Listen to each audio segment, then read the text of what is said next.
Maghreb 2. Le Grand Forum avec Christophe Roux sur France Maghreb 2. Bonjour à tous, bonjour à toutes, merci de nous rejoindre sur France Maghreb 2. On est ensemble jusqu'à 18h. Ravi de vous retrouver en direct live sur Christophe, le Grand Forum, la page officielle de l'émission. N'hésitez pas d'ailleurs à partager l'émission, compte sur vous pour la faire se propager, ce rendez-vous de liberté d'expression. N'hésitez pas, Christophe, le Grand Forum, mais aussi sur France Maghreb 2. Commentez, interagissez et surtout donc, partagez. On va parler de Manuel Valls, ça faisait longtemps, il refait parler de lui. Avec une petite déclaration assez fracassante. Alors pas n'importe où, dans un journal d'extrême droite qu'est Valeurs Actuelles. C'est en rapport avec la question du jour. On y reviendra dans quelques instants. Pour m'accompagner, Sabrina Sebaï. Comment ça va, Sabrina? Bonjour tout le monde. Bonjour Christophe, Philippe. Écoute, ça va et vous? Écoute, très très bien. On parlera de cette initiative que vous avez lancée avec quelques amis, demandant la suppression de l'IGPN. C'était lundi, d'ailleurs, en direct sur Christophe, le Grand Forum, en direct live, la conférence de presse. Tu nous en diras davantage tout à l'heure, bien entendu. Ouais. Alors toi, tu ne pourras pas rester jusqu'à la fin de l'émission. Voilà. En ce moment, c'est la campagne qui s'active. Exactement. On est dans la dernière ligne droite de ces élections municipales qui sont pour le moins très particulières et je pense que tout le monde parce qu'il y a eu du changement pour toi, je crois. Oui, tout à fait. Voilà. Alors, tu tenteras voilà, l'occasion peut-être de nous dire un petit peu ce qui se passe. Karim Gelata sera à 17h pour te succéder. Nasser Lajili, qui devrait nous rejoindre dans un instant. Je ne sais pas. Ah, bonjour mon Nasser. Qu'est-ce qu'il est beau gosse, mon Nasser. Ça va? Ça va et toi, Christophe? Ça va très très bien. Hein, on a quand même sur le plateau deux grandes personnalités de la vie locale de leurs villes respectives quand même, que sont Sabrina à Ivry et Nasser à Gennevilliers.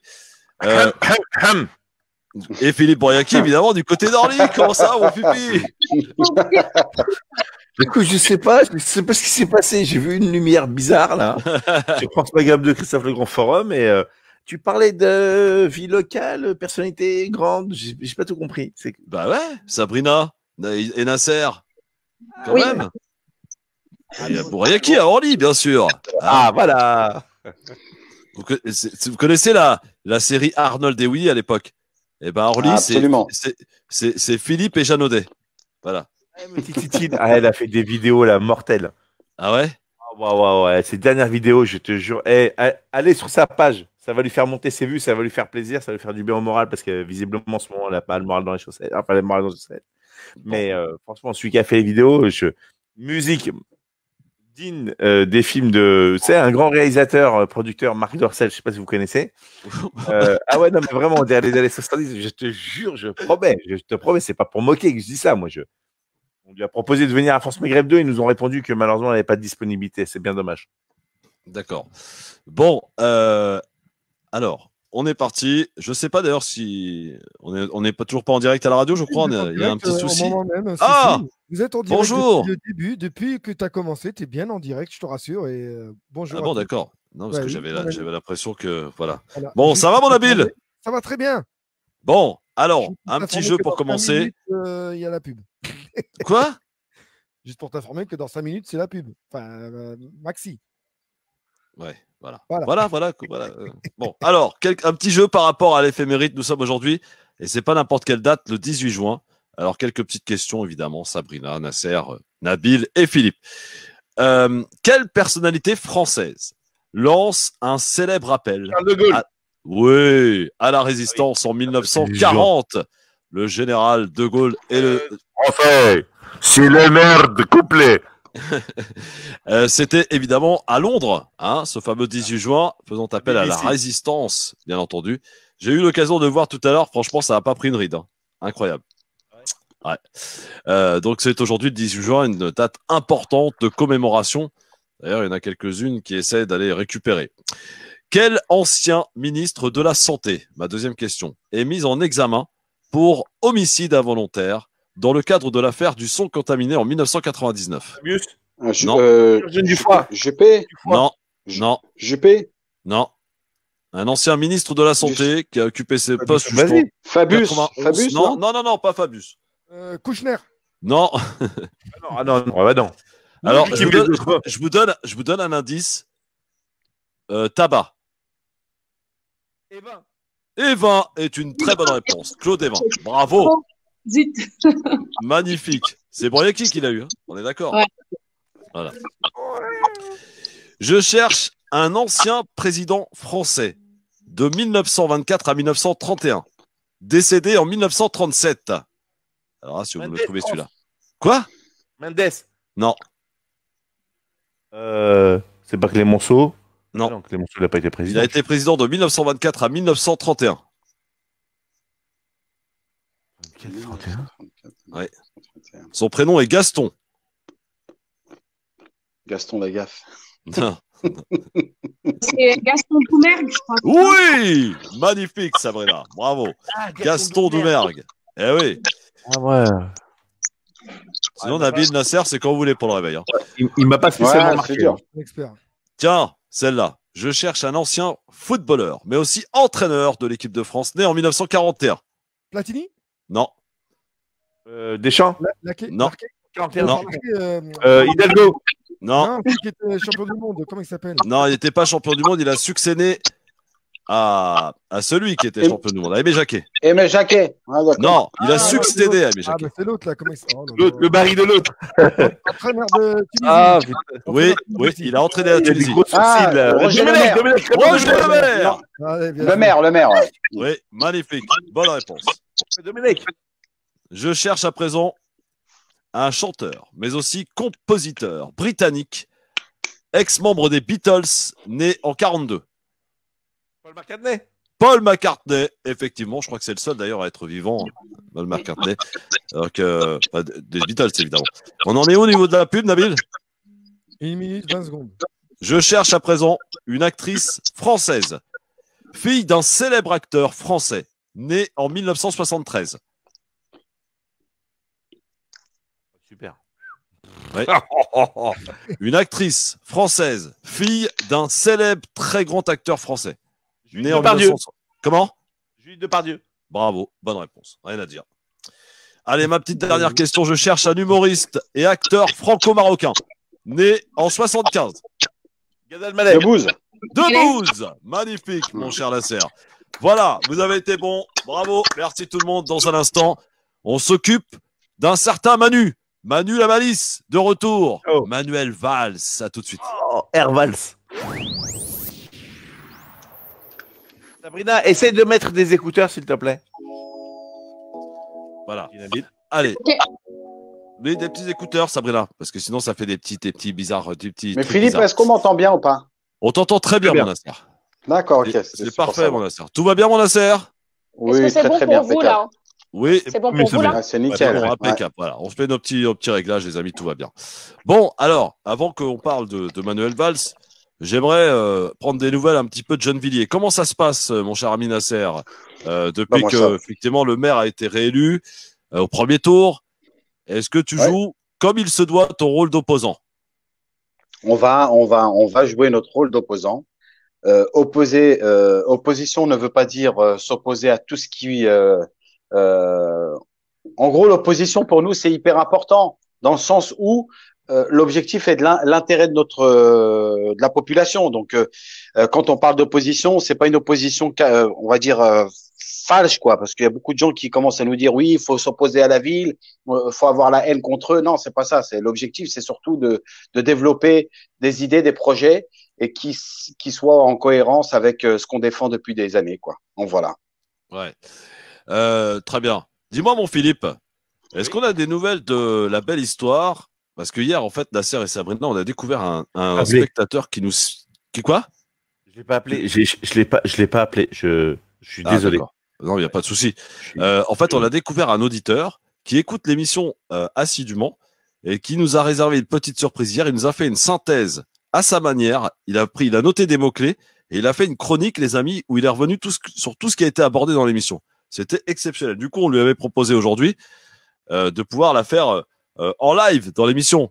Bon, eh ben, il pourra nous appeler tout à l'heure pour aujourd'hui au 01 40 33 9 pile. En tout cas, il est connecté, mais justement, Nabil, tiens, ouvre le micro à Nabil. Mais il est en pleine plume, David, donc il t'entendra pas, je pense. Ah ouais, zut. Ouais. Voilà. Voilà. Ça Hotel Atlas. Waouh. Ah bah oui. Un jour, il faudrait faire un blind test, tiens. Un blind test, ah ouais. On peut pas, Facebook, il va nous bloquer. Ah bah non, ils vont nous bloquer. Tu connais comment ça se passe. Donc voilà, en tout cas, la belle histoire. On verra si, voilà, tu notes tout ce qui se passe. Ouais. La belle histoire, elle a dit, je suis inspiré aujourd'hui. Ah, super. Eh ben écoute, on verra ça aux alentours de 17h45, hein, pour la petite chronique, mon cher ami. On va pas tarder de revenir à la radio. Et Sabrina, je voudrais qu'on parle un petit peu de ce qui a été lancé ce lundi lors d'une conférence de presse retransmise sur Christophe le Grand Forum. C'est quoi? C'est un collectif, c'est une association pour demander la suppression de l'IGPN?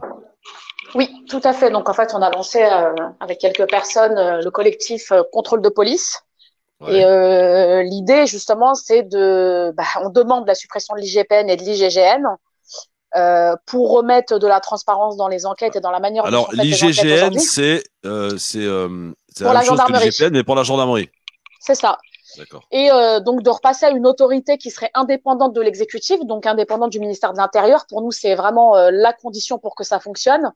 Et surtout, pour nous, il nous semble essentiel aujourd'hui de remettre justement un climat de confiance entre les forces de l'ordre et la population, et ça ne peut passer que par en fait des enquêtes qui seraient totalement transparentes et pas, si vous voulez, l'idée c'est de dire qu'en fait on peut pas être jugé partie dans une enquête et que des policiers ne peuvent pas être jugés par leur pairs.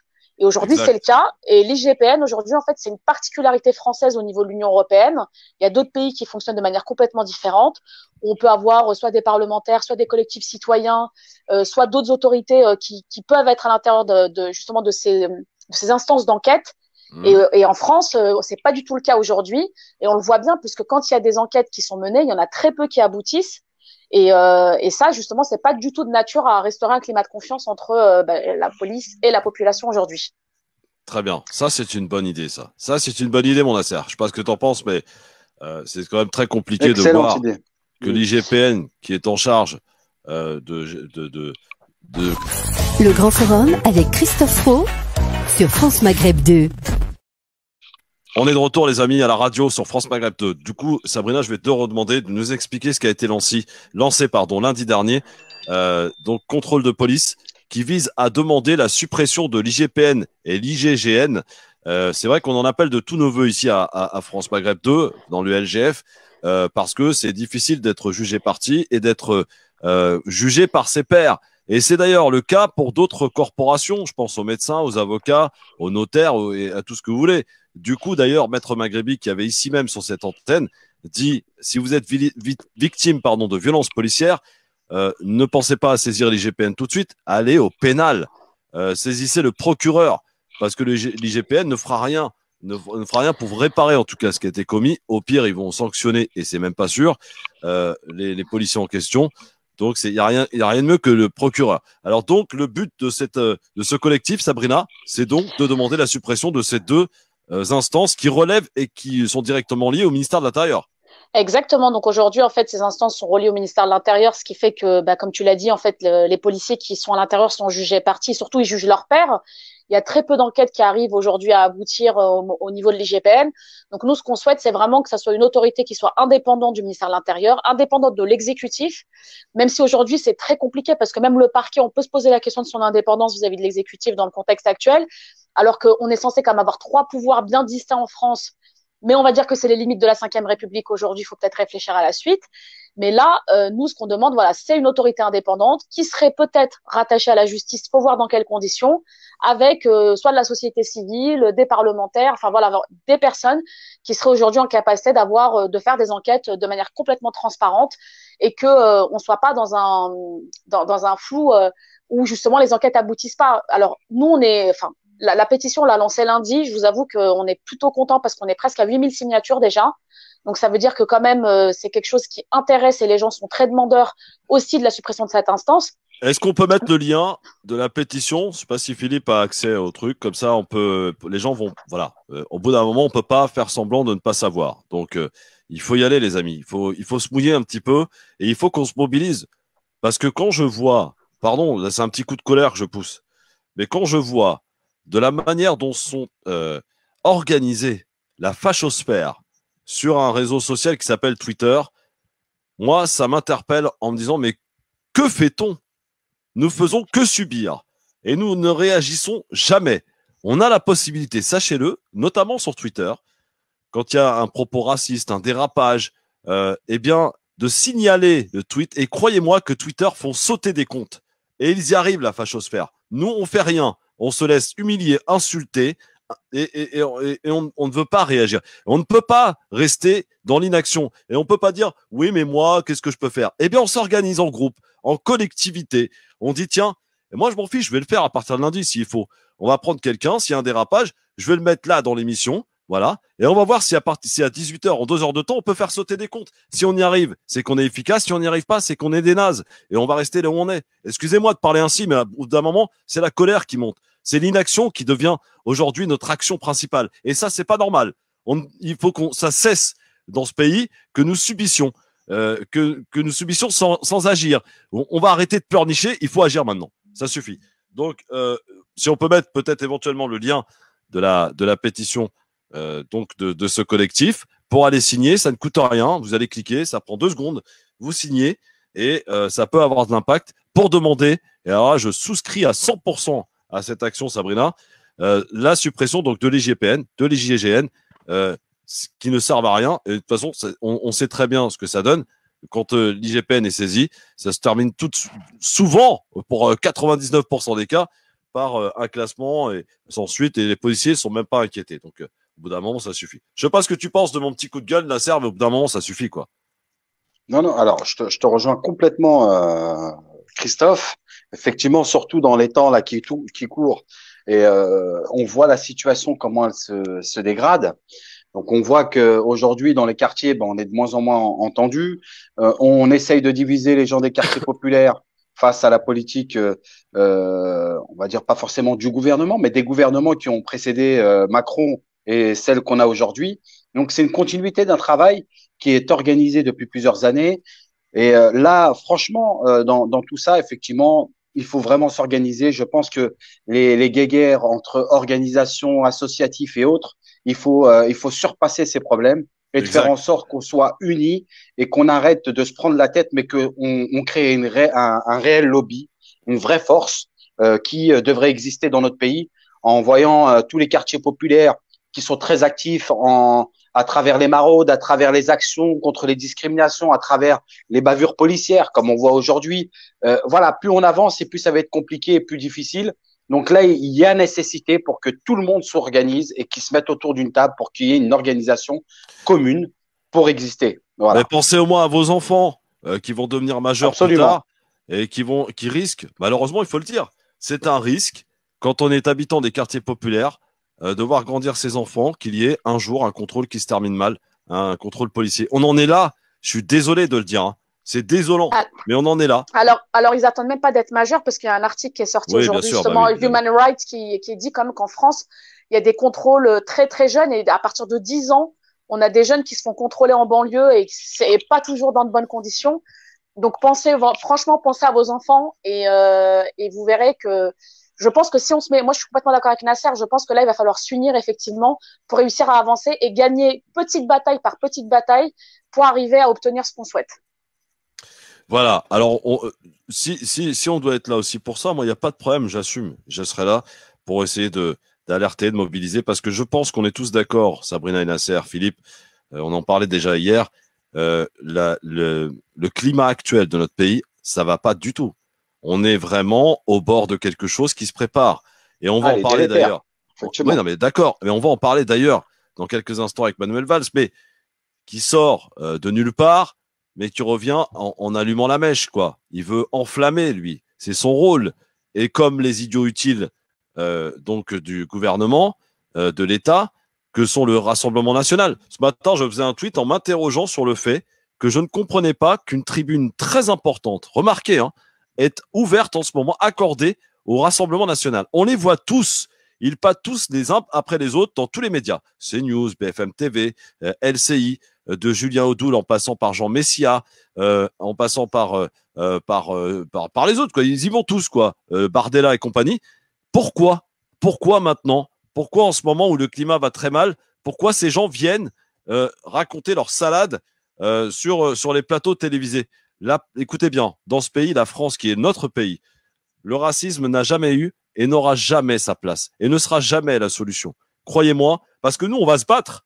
On va se battre, les amis, de manière pacifique, mais on va se battre. On ne laissera jamais s'instaurer des idées nauséabondes et le rejet de l'autre. Nous, on est pour le vivre ensemble et on est tous d'accord dans cette émission. Et tous ceux qui sont avec moi dans le LGF partagent en 100%. Voilà, sans aucune demi-mesure. Sabrina, des petites nouvelles de Ivry alors. Qu'est-ce qui se passe pour le second tour?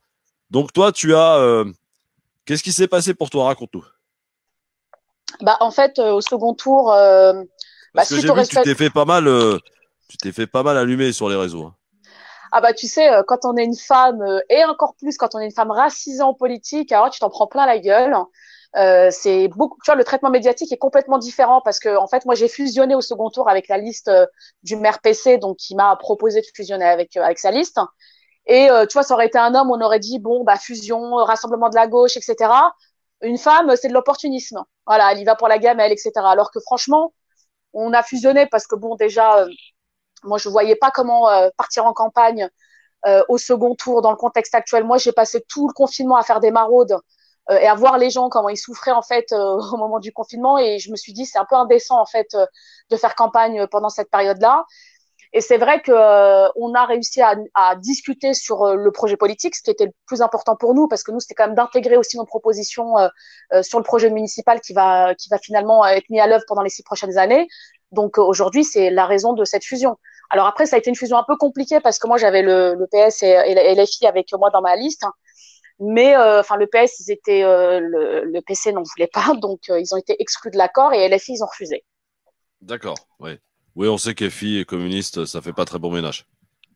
Oui, après je t'avouerai que bon, il y a eu quelques sorties dans la presse de la part de mes colistiers qui ont été aussi très compliquées, et c'est aussi pour ça que moi j'ai fait le choix de pas continuer avec eux, parce que je me voyais pas mentir aux gens en leur faisant croire qu'on allait partir unis au second tour alors que j'étais en désaccord complet avec ce qu'ils ont dit dans la presse. Dis-moi, des nouvelles de Farida, c'est une habitante de Ivry. Farida, c'est cette femme qui a été interpellée, alors selon une police, d'une manière proportionnée, incroyable, tirée par les cheveux, enfin voilà, parce qu'effectivement, elle a jeté quelques petits projectiles. C'est une femme qui est abîmée, c'est une femme qui n'en peut plus, qui a 17 ans de service, ou voire plus, qui a travaillé, qui a eu le Covid, qui a travaillé des 12, 13, 14 heures par jour, et voilà, qui est à bout, hein. Et effectivement, on l'a humiliée, tirée par les cheveux, enfin, et elle est sortie hier de garde à vue.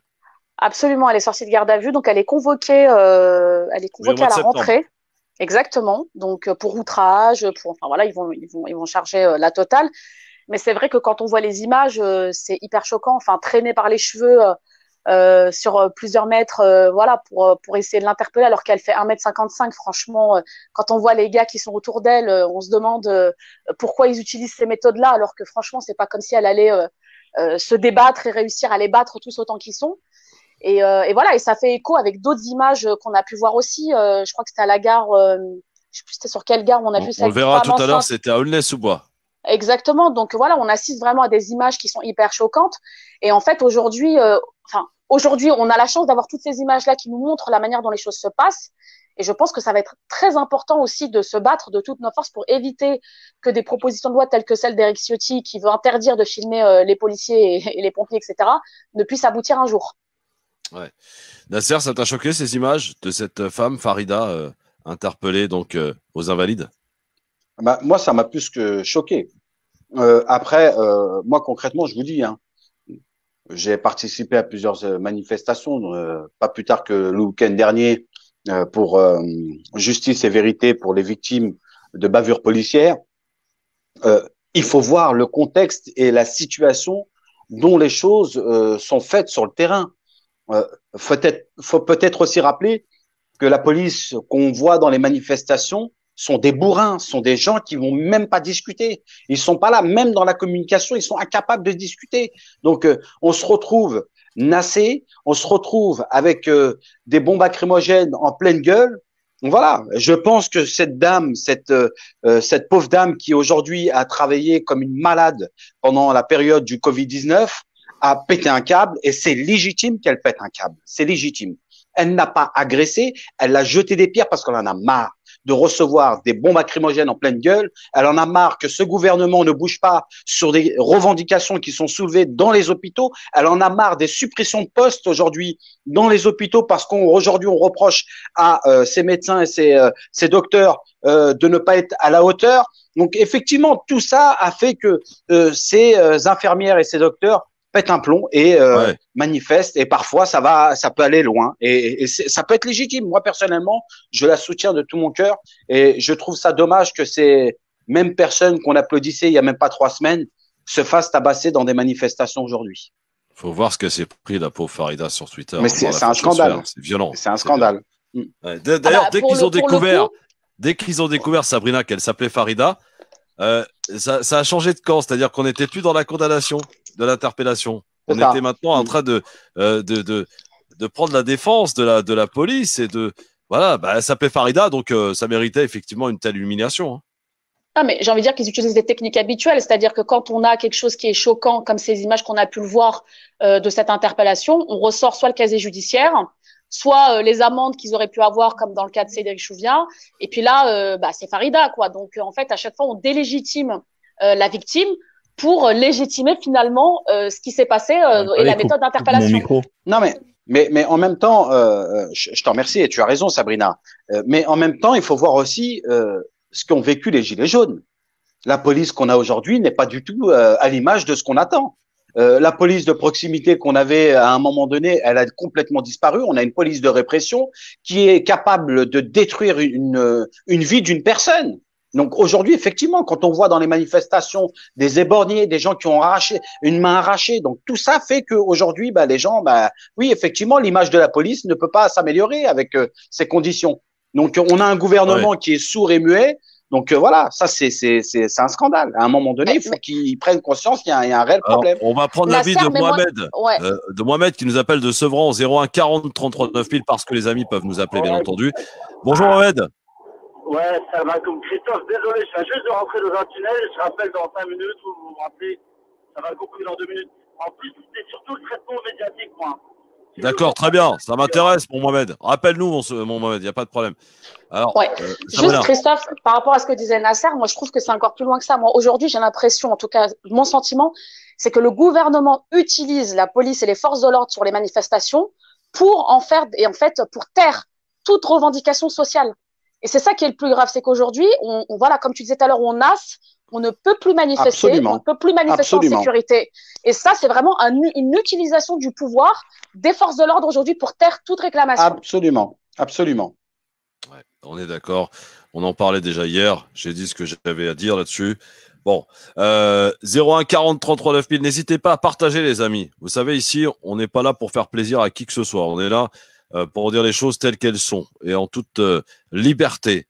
C'est un des rares espaces qui restent à la radio et dans les médias. Donc, n'hésitez pas à partager, les amis. Je compte sur vous. C'est aussi ça votre devoir, de faire perdurer ce rendez-vous de liberté d'expression, d'y participer en commentant, en appelant la radio 01 40 33 9000, en venant aussi nous interpeller parce que parfois on peut aussi se conforter dans nos analyses et peut-être qu'un petit retour à la réalité parfois fait du bien.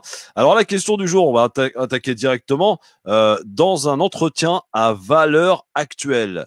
Qu'on ne s'y trompe pas, c'est un journal d'extrême droite. Manuel Valls évoque une guerre entre races. Êtes-vous choqué par les propos de l'ancien Premier ministre ou de ce qu'il en reste? La question qu'on vous a posée sur Twitter, le grand forum FM2, Monsieur Boyaki. Quelle est la tendance et les résultats de nos auditeurs? J'ai peur d'un score à la Ben Ali. J'aurais dit à la Boutef, au vu de mes origines qu'on me rappelle assez souvent. 80% des personnes sont choquées. Moi, j'aurais cru plus, quand même. Ouais, 80%. Alors, attendez. Faites-moi plaisir. On refait un point à la fin de l'émission. Allez sur Twitter, là, tous ceux qui nous suivent. Le grand forum FM2, votez, votez, votez. J'influence personne, hein, mais votez. Il faut que ça soit plus. 80%, c'est pas assez. Franchement, c'est choquant, ces propos.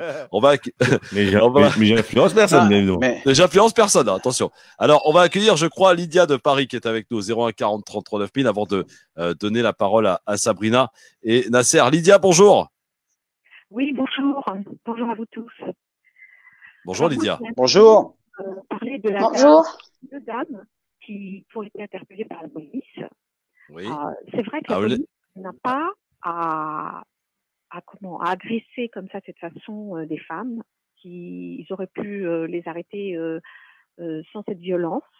Mais, parce qu'il y a un mais,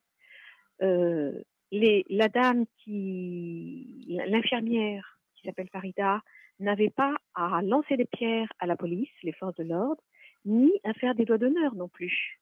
Elle peut manifester, crier ce qu'elle veut dans la manifestation, mais toujours avec une certaine correction, parce que c'est quand même la police, quoi. Il y a un respect à avoir. Alors je laisse Nasser ou Sabrina répondre. Ouais, moi, j'aurais bien voulu lui répondre. Bah réponds Philippe si tu veux, pas de problème. Ok. Vous avez tout à fait raison. Rappelez-moi votre prénom, Karima. Lydia. Lydia. Ouais, c'est compliqué hein, quand même, les gens avec des consonances non caucasiennes. Hein. Marilyn, Marie, Sophie. Non, je plaisante, c'était de l'humour. C'est de l'humour. Non, ce que je veux dire par là, Lydia, je vais te tutoyer parce que c'est républicain le tutoiement et ça met pas de distanciation sociale parce que le vouvoiement a été fait par la noblesse et les aristocrates. Lydia, tu as entièrement raison. On doit respecter les institutions, on doit respecter la police, on doit tous se respecter. Mais tous, et vice-versa, j'ai envie de te dire. Lydia? Non, mais je suis d'accord. La police. Lydia, je n'ai pas fini. La force, Lydia, pas de cette façon. Lydia, je n'ai pas fini. Et si je finis, pas, ça va être compliqué. Alors, pourquoi je te dis ça, Lydia? Et je t'invite à regarder régulièrement la page de Christophe Le Grand Forum lorsqu'il y a des manifestations. Comme ça, tu seras au cœur, en immersion totale. Et tu vas te rendre compte que les gens sont nassés, sont bloqués, c'est-à-dire qu'ils ne peuvent même pas sortir, qu'il y a des incursions des forces de l'ordre qui rentrent d'un seul coup, qui jettent des grenades de désencerclement. C'est-à-dire que quand elles pètent à côté de toi, tu t'en rappelles toute ta vie. Hein. Moi, je suis passé à 2 doigts d'un truc ultra violent. Ça m'a juste éraflé. Je ne sais pas quel produit qu'ils ont mis dedans, mais ça m'a brûlé. Et heureusement que les milices sont occupés de moi. D'ailleurs, on a des copains et des copines, des confrères journalistes qui ont été gravement blessés. Et puis, il y a des jets de gaz lacrymogène qui excitaient les gens parce qu'en plus, on ne peut pas sortir. Tu vois, on est bloqué. Donc, moi, je veux bien qu'on respecte. Mais est-ce qu'on peut comprendre qu'humainement, lorsque des femmes et des hommes manifestent et revendiquent de manière pacifique, qui se font nasser, qui se font gazer, qui se font humilier, qui se font injurier. On a les vidéos, ça que tu peux regarder. On peut comprendre qu'à un moment donné, lorsqu'on te jette du gaz irritant, c'est ça, hein, les gaz lacrymogènes, c'est un gaz irritant. Bah, ça t'irrite pas que le corps, ça t'irrite aussi les esprits, et tu peux avoir des gestes dits déplacés en réaction de ce qu'on appelle la légitime défense, de manière proportionnée à l'agression dont tu es victime, c'est le cas, et tu es agressé par des gens qui sont censés t'apporter la sécurité, censés te protéger. Je n'excuse pas les gestes de part et d'autre. Je dis juste que la légitime défense, c'est de répondre de manière proportionnée dans l'instant T. Cette dame... Oui, mais excuse-moi, mais si la police utilise ces gaz lacrymogènes, c'est bien parce que l'État leur fournit et qu'ils ont l'ordre de pouvoir le faire. Donc, il faut dénoncer ça, effectivement, il faut dénoncer. Il faut même filmer en disant on ne peut pas nous manifester. C'est ce qu'on fait, Lydia. On nous agresse, mais de toute façon, on aura toujours tort devant la police si on a des gestes déplacés ou qu'on les attaque. Alors, Sabrina, peut-être un petit commentaire à Lydia? Oui. Après, moi, je pourrais dire un mot après. Oui, bien sûr. Sabrina? Oui, bah en fait, si tu veux, oui, la question il faut respecter les forces de l'ordre, si tu veux, elle se pose. Mais dans le cas d'une manifestation, on sait tous comment ça se passe, on est nassé, c'est très compliqué, on a plein de gaz, etc. Mais là, au-delà de ça, c'est la question de la proportionnalité. Ça veut dire à quel moment est-ce qu'on justifie le fait de traîner quelqu'un sur plusieurs mètres par les cheveux pour l'interpeller alors que la personne, elle pèse peut-être 50 kilos tout mouillé et que et que les CRS qui sont à côté d'elle, c'est des armoires à glace. Donc, en fait, là, quelqu'un qui ne respecte pas la loi et qui fait quelque chose qui est répréhensible, on part du principe que les forces de l'ordre, ils peuvent l'arrêter, doivent l'arrêter, c'est leur rôle, c'est leur mission. Par contre, c'est la manière dont c'est fait aujourd'hui qui pose problème. Et d'ailleurs, on l'a bien vu sur les débats qu'il y a eu, la question de la technique d'étranglement, ensuite on nous a parlé de taser, ensuite on a les grenades de désencerclement, etc., etc. Et aujourd'hui, on voit bien qu'on utilise un armement qui n'est pas du tout adapté à la question des manifestants, en tout cas à à la résorption du trouble à l'ordre public tel que c'est défini aujourd'hui. Même l'Europe condamne la France par rapport à l'usage excessif finalement de toutes ces armes. Et c'est toute la question, c'est pourquoi, enfin, est-ce qu'on mérite ce type d'interpellation parce qu'on a jeté 3 cailloux sur des CRS? Enfin, pour moi, c'est vraiment. Lydia? Non, mais Sabrina, je suis d'accord. C'est parce que moi, j'ai dit, effectivement, mais on aurait 1000 fois raison s'il n'y avait pas ces gestes. Tu comprends ce que je veux dire? C'est-à-dire que ces gestes-là, malheureusement, portent préjudice à la personne plutôt que d'être. Alors que si elle avait rien fait, cette femme, par exemple, si elle avait juste manifesté, je pense pas déjà qu'on l'aurait arrêtée. Non, mais Même alors, admettons qu'on l'arrête. alors, oui. Attendez, Lydia, Nasser boue. Il boue, Nasser. Non, mais je vais attendre, je vais laisser terminer Lydia parce que c'est pas bon de lui couper la parole, mais allez-y, je vais vous répondre juste après si vous voulez. Oui, je dis que certes, la disproportion, elle peut être dénoncée, mais lorsqu'il y a des gestes comme ça d'incivisme de la part de la population, je suis désolée, finalement, ça porte préjudice plutôt qu'autre chose. Si elle avait été juste agressée par la police et qu'elle n'avait rien fait, alors là, ça aurait eu son poids. Mais alors, là, Nasser, oui. Nasser, parce que c'est intéressant ce que nous dit Lydia. Voilà. Alors, je peux l'entendre. J'ai participé à pratiquement toutes les manifestations des Gilets jaunes et on a eu une police aujourd'hui qui a utilisé une arme qui s'appelle le LBD. Le LBD a été utilisé sur des manifestants qui n'étaient ni casseurs ni provocateurs. C'était des leaders d'ailleurs. On peut prendre l'exemple de Jérôme Rodriguez, qui était un des leaders des Gilets jaunes et qui a été éborgné. Et qui a été éborgné parce que ça a été volontaire. Donc, on vise les gens à tirer sur eux. Donc, aujourd'hui, effectivement, on est en train d'utiliser des armes qui sont pas du tout adaptées à des manifestations. Et deuxième chose, pour moi, on peut pas comparer mais c'est pas ça qu'elle te dit, Lydia. Oui, elle te parle de Farida et de son geste. Oui, mais alors je reviens sur Farida. Elle utilise les. Oui, on a bien compris, Lydia. Alors, juste Nasser, réponds rapide parce qu'on arrive à la pub là. Non, mais l'arrestation, est-ce qu'elle mérite d'être tirée par les cheveux? C'est inacceptable. Elle est maîtrisée, la fille. Elle est maîtrisée, point barre. Elle va être au commissariat et point barre. Mais qu'on en arrive à la. Vous me l'avez énervé, mon Nasser, ça y est. Non, mais c'est pas ça. Le problème, c'est que c'est surtout le traitement médiatique qui en est fait. Quand on voit les images qui tournent en boucle de Farida qui jette 3 cailloux, on essaye aussi de la faire passer pour. Qu'est-ce qu'il y a, Nabil? J'ai dit, on va passer à la pub parce que ça a coupé. Je te laisse Lydia hors antenne. Avec non, je vais en finir en fait. Voilà. D'accord. Merci beaucoup, Lydia. Voilà pour cet échange en tout cas. Merci pour vos remarques. À très bientôt. Allez, pub, les amis. Voilà, parce que Nabil, il veut nous censurer. Le Grand Forum avec Christophe Roux sur France Maghreb 2. Ça y est, on nous l'a énervé, notre Nasser. Il a pas fallu attendre longtemps. Non, pas du tout. Mais c'est vrai, effectivement, c'est intéressant ce qu'elle soulève. Mais à un moment donné aussi, on a l'impression que la police est propre, tout est nickel, et qu'aujourd'hui, on a fixé une manifestante, la pauvre, qui en a eu ras-le-bol, qui en a eu ras-le-cul, parce que pendant 2 mois, la pauvre, elle s'est retrouvée dans un hôpital où elle voit des décès défiler. Et aujourd'hui, elle pète un cap parce qu'il n'y a rien qui s'est arrangé sur le service public. Donc, c'est légitime. Franchement, pour moi, c'est légitime ce qu'elle a fait. Non, puis surtout, j'aurais peut-être pété un câble comme elle. Parce que quand tu reçois des bombes lacrymogènes en pleine gueule. Après, ça aurait été dur de t'attraper par les cheveux, là, tiens. Ils auraient eu du mal, par contre. Mais si tu veux, c'est toujours la même technique qui est employée. Encore une fois, c'est on décrédibilise la victime, et ça, c'est plus absolument, possible, en mais fait. c'est vrai. C'est plus possible. Ça passe plus. Ça passe plus. Vous vous rappelez le tweet de Jean Messia ou pas? Qu'est-ce qu'il a fait, celui-là? Il faut que je retrouve. Je retrouve et je vais vous le passer, le tweet de Jean Messia concernant Farida. C'était juste énorme. Non, mais moi, il m'a taclé sur Twitter, hein. Alors qu'il me tape sur l'épaule à la fin du débat, il vient me tacler par derrière. Vous imaginez à qui on a affaire, quoi. Bon.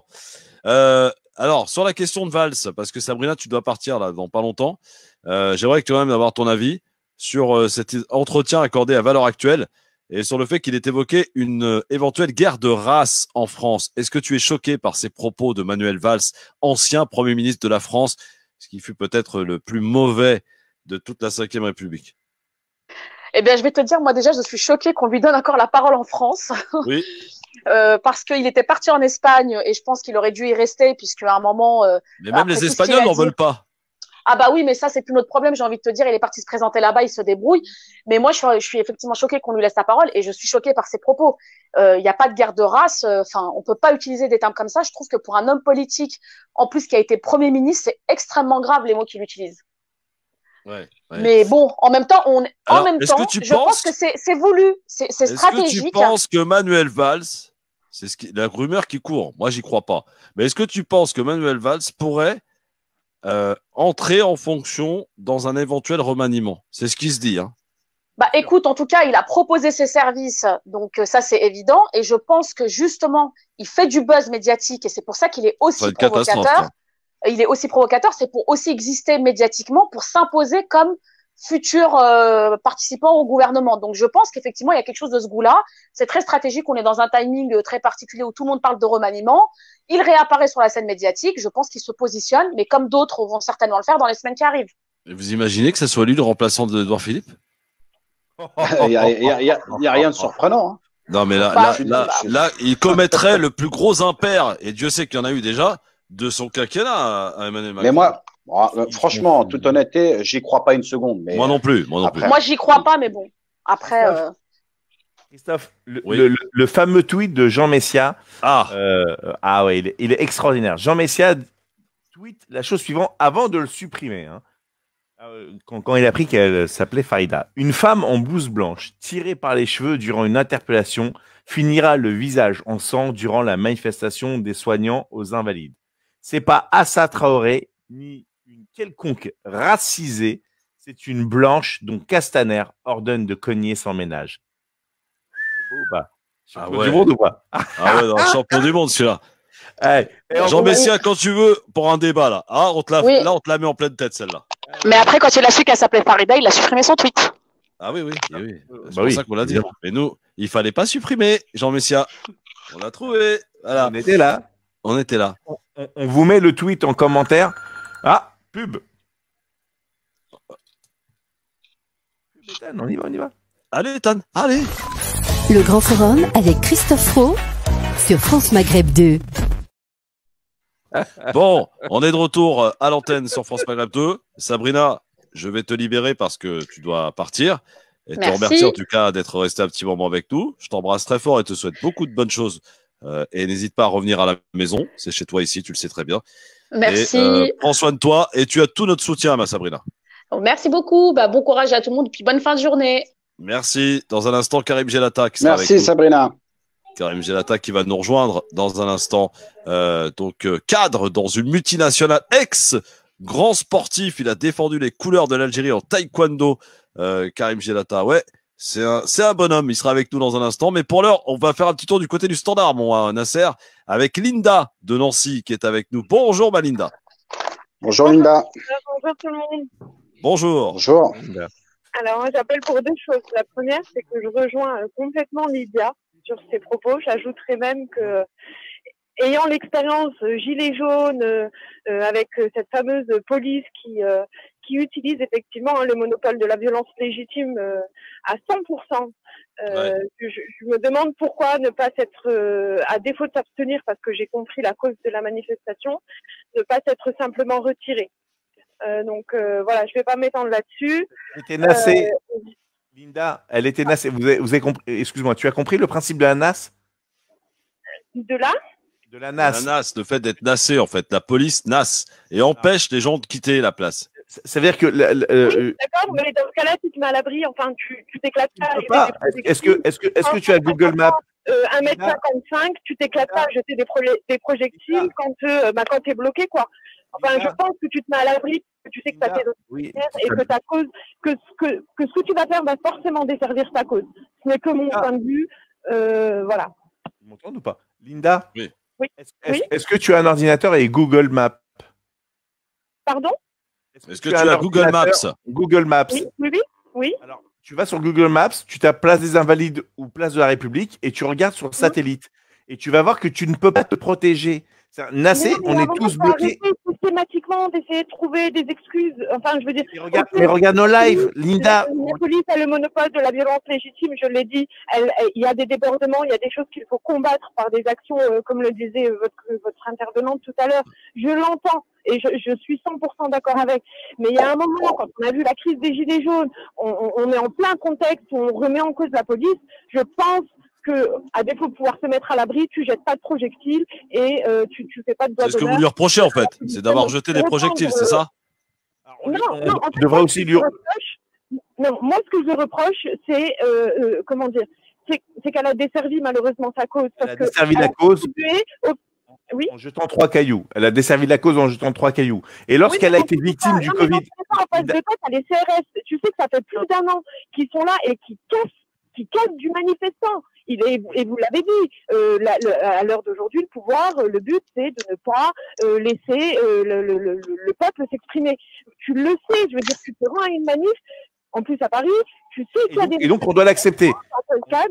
On doit accepter qu'en démocratie... Je dis pas qu'il faut l'accepter, je dis qu'il ne faut pas contribuer à sa pérennisation. Voilà, c'est ça clairement ce que je dis. Et donc, dans ce cas-là, il ne faut pas manifester. Non, mais les arguments de Linda, moi, je les entends, comme les arguments de Linda. Ils sont en train de vous dire quoi? Que, effectivement, tout le monde est d'accord pour dire qu'on a une police de plus en plus répressive. On l'a vu, Nasser a été témoin, Philippe également, lors des manifestations des Gilets jaunes. Aujourd'hui, effectivement, tu viens manifester pour demander revalorisation de tes salaires, t'es épuisé, t'en peux plus, t'en as marre. Ok, elle a fait ce geste qui est regrettable dans le sens où si elle n'avait pas fait ce geste de jeter ses projectiles, rien n'indique quand même, Linda, qu'elle ne se serait pas pris un truc dans la tête de la part de la police. Voilà, faut faire attention. Maintenant, le geste en lui-même, pardon Linda, le geste en lui-même, ok, elle n'avait pas à faire ça, ok. D'accord? Parce que face à la police, tu ne peux rien faire, tu auras jamais raison. De toute façon, on le sait. Mais est-ce que pour autant, et c'est là qu'il faut faire la différence, est-ce que pour autant, malgré qu'elle ait fait ce geste, qu'elle a reconnu d'ailleurs, très vite, est-ce que pour autant, la manière, c'est là que nous pointe du doigt, nous, dont elle a été interpellée en tirant par les cheveux, Linda, est-ce que ça justifie ça? Est-ce que ça justifie? Voilà, son visage était en sang et elle était asthmatique. Et franchement, c'est pas du tout mon propos, bien évidemment. Et encore une fois, je pense qu'il faut mettre aussi sur le tapis le problème de formation des forces de l'ordre, parce que effectivement, ça interroge. On se dit mais comment ça se fait que des gens qui ont ce pouvoir-là du monopole de la violence légitime, comment peuvent-ils se comporter de cette manière-là? Est-ce qu'ils ne sont pas formés à juger le gabarit, à juger les modes d'interpellation? Et donc sur ce point-là, je vous rejoins complètement. Mais on est quand même obligé toujours de souligner le fait générateur. Parce que finalement, la manière dont ils l'ont traité, pouvons-nous la considérer comme une conséquence de la cause? C'est ça, en fait. Bon, allez, réponse de Philippe et Nasser, et on enchaîne. Je peux aussi intervenir sur la question du jour, sur Manuel Valls. Ah, très bien. Non, parce que j'ai pas Twitter, donc du coup, je ne peux pas voter. Alors, très Comment ça, Linda, t'as pas Twitter? Ça ne m'étonne pas. Non, j'ai pas Twitter parce que pour moi, c'est une poubelle médiatique. Bravo. D'accord. En termes d'éthique et de déontologie personnelle, je peux pas. Mais au-delà de ça, en fait, ça ne m'étonne pas vu la personne qui tient ces propos-là, Manuel Valls. Ça ne m'étonne pas qu'il tienne ce type de propos. En fait, ce qui m'étonne, c'est qu'il ait encore une tribune. C'est ça, en fait. Dans Valeurs Actuelles. Voilà. Non, mais quand bien même dans Valeurs Actuelles ou même dans Mediapart, moi, ce que je ne comprends pas, c'est comment pouvons-nous encore, à l'heure d'aujourd'hui, quand on se dit un minimum journaliste, donner une tribune à ça. Parce que pour moi, il y a un manque d'humanité flagrant chez ce monsieur. Valeurs Actuelles, ouais. Voilà. C'était ma contribution au sondage. Linda, juste pour te répondre, je t'invite à regarder le live réalisé par un super grand journaliste, reporter de terrain qui s'appelle Philippe Bouriaki, samedi dernier à Place de la République, le live de Christophe sur Christophe le Grand Forum. T'as Facebook quand même, Linda. Ouais, bah oui, évidemment. Mais non, mais tu peux le voir. J'ai que Snapchat pour DJ Nabil. Qu'est-ce que c'est que cette histoire là? Mais des trucs bizarres quand même. Puis-je finir? Sinon, moi, je vais à Valeurs Actuelles. Il nous donne la parole. Bon, Linda, tu vas voir, à un moment donné, je filme un jeune homme qui qui dit aux manifestants qui sont en colère, arrêtez, arrêtez, non, mais pas la violence, faut pas rentrer dans ce jeu-là, etc. Ok? Il est dos aux forces de l'ordre. Écoute bien ce que je te dis. On a la vidéo. D'un seul coup, tu vois les forces de l'ordre qui font une incursion, qui attrapent ce mec-là, qui le tord en deux et qui l'emmène. Donc, ok. Si elle n'avait pas acheté, elle ne serait pas fracassée. Ce type-là se met entre les forces de l'ordre et les manifestants, les repousse, leur dit arrêtez, arrêtez, on l'emmène, il se fait fracasser. Et tu sais qu'est-ce qui est retenu contre ce jeune homme? Rébellion, outrage, agression. Il est de dos, hein. Tu vois ce que je veux dire? Qu'elle ait jeté ou pas des cailloux, elle serait fait savater de la même façon. Bon, merci Linda en tout cas pour ton intervention. À très bientôt. Tu es chez toi ici, Linda, comme d'habitude, hein? On va la raccrocher, Linda, c'est ça? Ouais, elle est partie. Ah, bon. C'est Linda Kebab! Je rigole. Non, arrête, non, je te parle pas là. Oh, on rigole. Non, bah Linda, non, pas celle-là. Nasser. Allô? Oui. Oui, comme ça, des gens qui font une incursion comme ça, on dirait qu'on ne prévient même pas. Bonjour monsieur, quel est votre prénom? Bonjour, c'est Mohamed. Voilà, je rappelle, c'est tout à l'heure. Ah, bonjour Mohamed. C'est bon, t'as passé le tunnel? Ouais, excellent. Depuis tout à l'heure, il y a Linda, Lydia. Eh ben, je vais un petit peu aller dans le même sens qu'elles. Elles ont raison à 100%, mais pas dans le même un autre sens. Maintenant, on peut faire exemple. Demain, mon petit frère, mon voisin, mon cousin, peu importe, va se faire contrôler ou peu importe. Voilà. Et ça se passe mal parce qu'il est exprès, il provoque comme il se passe souvent en manifestation. Moi, les manifestations, je connais un petit peu. Bon, voilà. J'ai 50 ans, donc j'ai un petit peu vécu. Et alors, ils vont le chauffer par petites phrases, voilà, un petit peu d'humiliation par-ci, une petite phrase par-là, un petit geste brusque par-là. Donc, le message, c'est, ne laisse pas faire, balance-lui un caillou dans le visage. C'est ce qui va se passer. Et moi, je veux pas ça. Donc, non. Et ça, c'est la première chose. Et la deuxième chose, il faut arrêter d'appeler cette dame Farida. C'est une dame dans une manifestation. C'est une infirmière. C'est une jeune femme, une femme en blouse. Mais arrêtez de l'appeler Farida. Et même s'ils sont pas arrêtés ce matin, ceux qui ne savaient pas, la planète entière sait qu'elle s'appelle Farida. Chacun ne dit pas pour les mêmes causes. Donc, justement, c'est ce que Mohamed, oui. Justement, c'est ce qu'on a souligné tout à l'heure. Vous n'étiez pas à l'antenne parce que c'était pendant la pub. Le tweet de Jean Messia, qui est un mec du RN, qui avait fait un tweet condamnant l'interpellation de cette dame en disant que c'est le fait qu'elle soit blanche qu'on s'en soit pris pour elle comme ça, alors qu'on a laissé Assa Traoré, etc. Dès qu'on a appris qu'elle s'appelait Farida, il a supprimé le tweet et tous ceux qui condamnaient l'interpellation se sont mis à la justifier. Et oui, on va rappeler qu'elle s'appelle Farida. Pourquoi? Parce que justement pour pointer ce traitement qui est, j'allais dire, pas le même selon que tu t'appelles Farida Mohamed ou Julia ou je sais pas quoi, Véronique. Donc ça, voilà, c'est encore une fois les deux poids deux mesures qu'on traite, cher ami. Alors si tu me le permets, effectivement, toi tu le revendiques Farida dans ce sens-là. Ben, bien sûr. Oui, j'ai parfaitement compris. Et du RMC et compagnie, eux, par contre, Farida dans un autre sens. Bah oui, mais ça. Voilà. Mais moi, Nasser. Ouais, moi, ce qui me dérange dans tout ça, on s'est fixé sur Farida, alors que le 3/4 des dégradations, des débordements qu'il y a dans les manifestations sont des black blocs et qui ne sont pas des gens issus des quartiers populaires.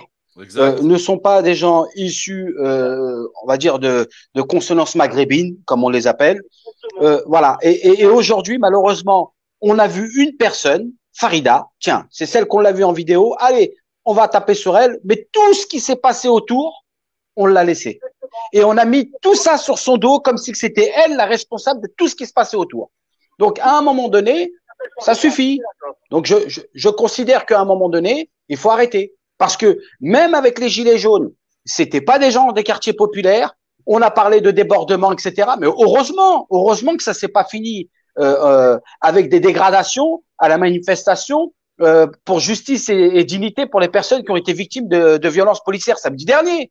Sinon, on aurait dit les quartiers populaires. Très mal se terminer, et ça aurait pu, bien sûr, ça aurait pu, parce que j'étais sur place, je l'ai vu de mes propres yeux. Mais tous ceux qui essayaient de dégrader les choses sur place, à la place de la République, n'étaient pas des gens des quartiers populaires. C'était des gens organisés, des black blocs, et qui ont l'habitude de faire ça. Et à un moment donné, c'est qui va en subir les conséquences? C'est nous. Et aujourd'hui, c'est ce qui se passe avec la fameuse Farida, malheureusement, qui se retrouve en plein milieu de cette campagne médiatique. Exactement, c'est pour ça que je dis, Farida, c'est bon, toute la planète sait qu'elle s'appelle Farida. C'est bon, dans ce sens-là, et j'ai parfaitement Christophe, ce que tu dis. C'est pour ça que je dis, voilà, la femme en blouse, l'infirmière, et ça passe 10 fois mieux que Farida, voilà, c'est bon. Alors quand c'est Mamadou, quand c'est pas Mamadou, c'est Adama, quand c'est pas Adama, c'est Farida. Voilà. Et c'est voulu tout ça, évidemment. Bien sûr, Mohamed. Mohamed, je t'embrasse, mon Mohamed. Reste fidèle à l'émission.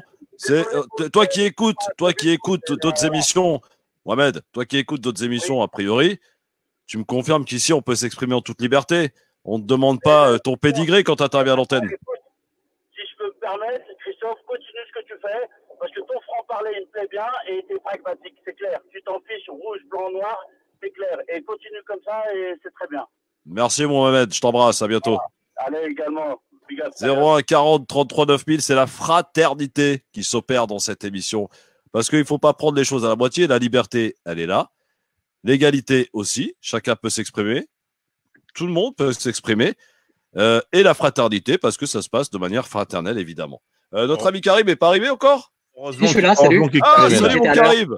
Salut, vous allez bien? Si, j'étais. Ça va, Karim? Alors, je te présente Nasser Ladjili, une grande personnalité de Gennevilliers. Enchanté, Karim.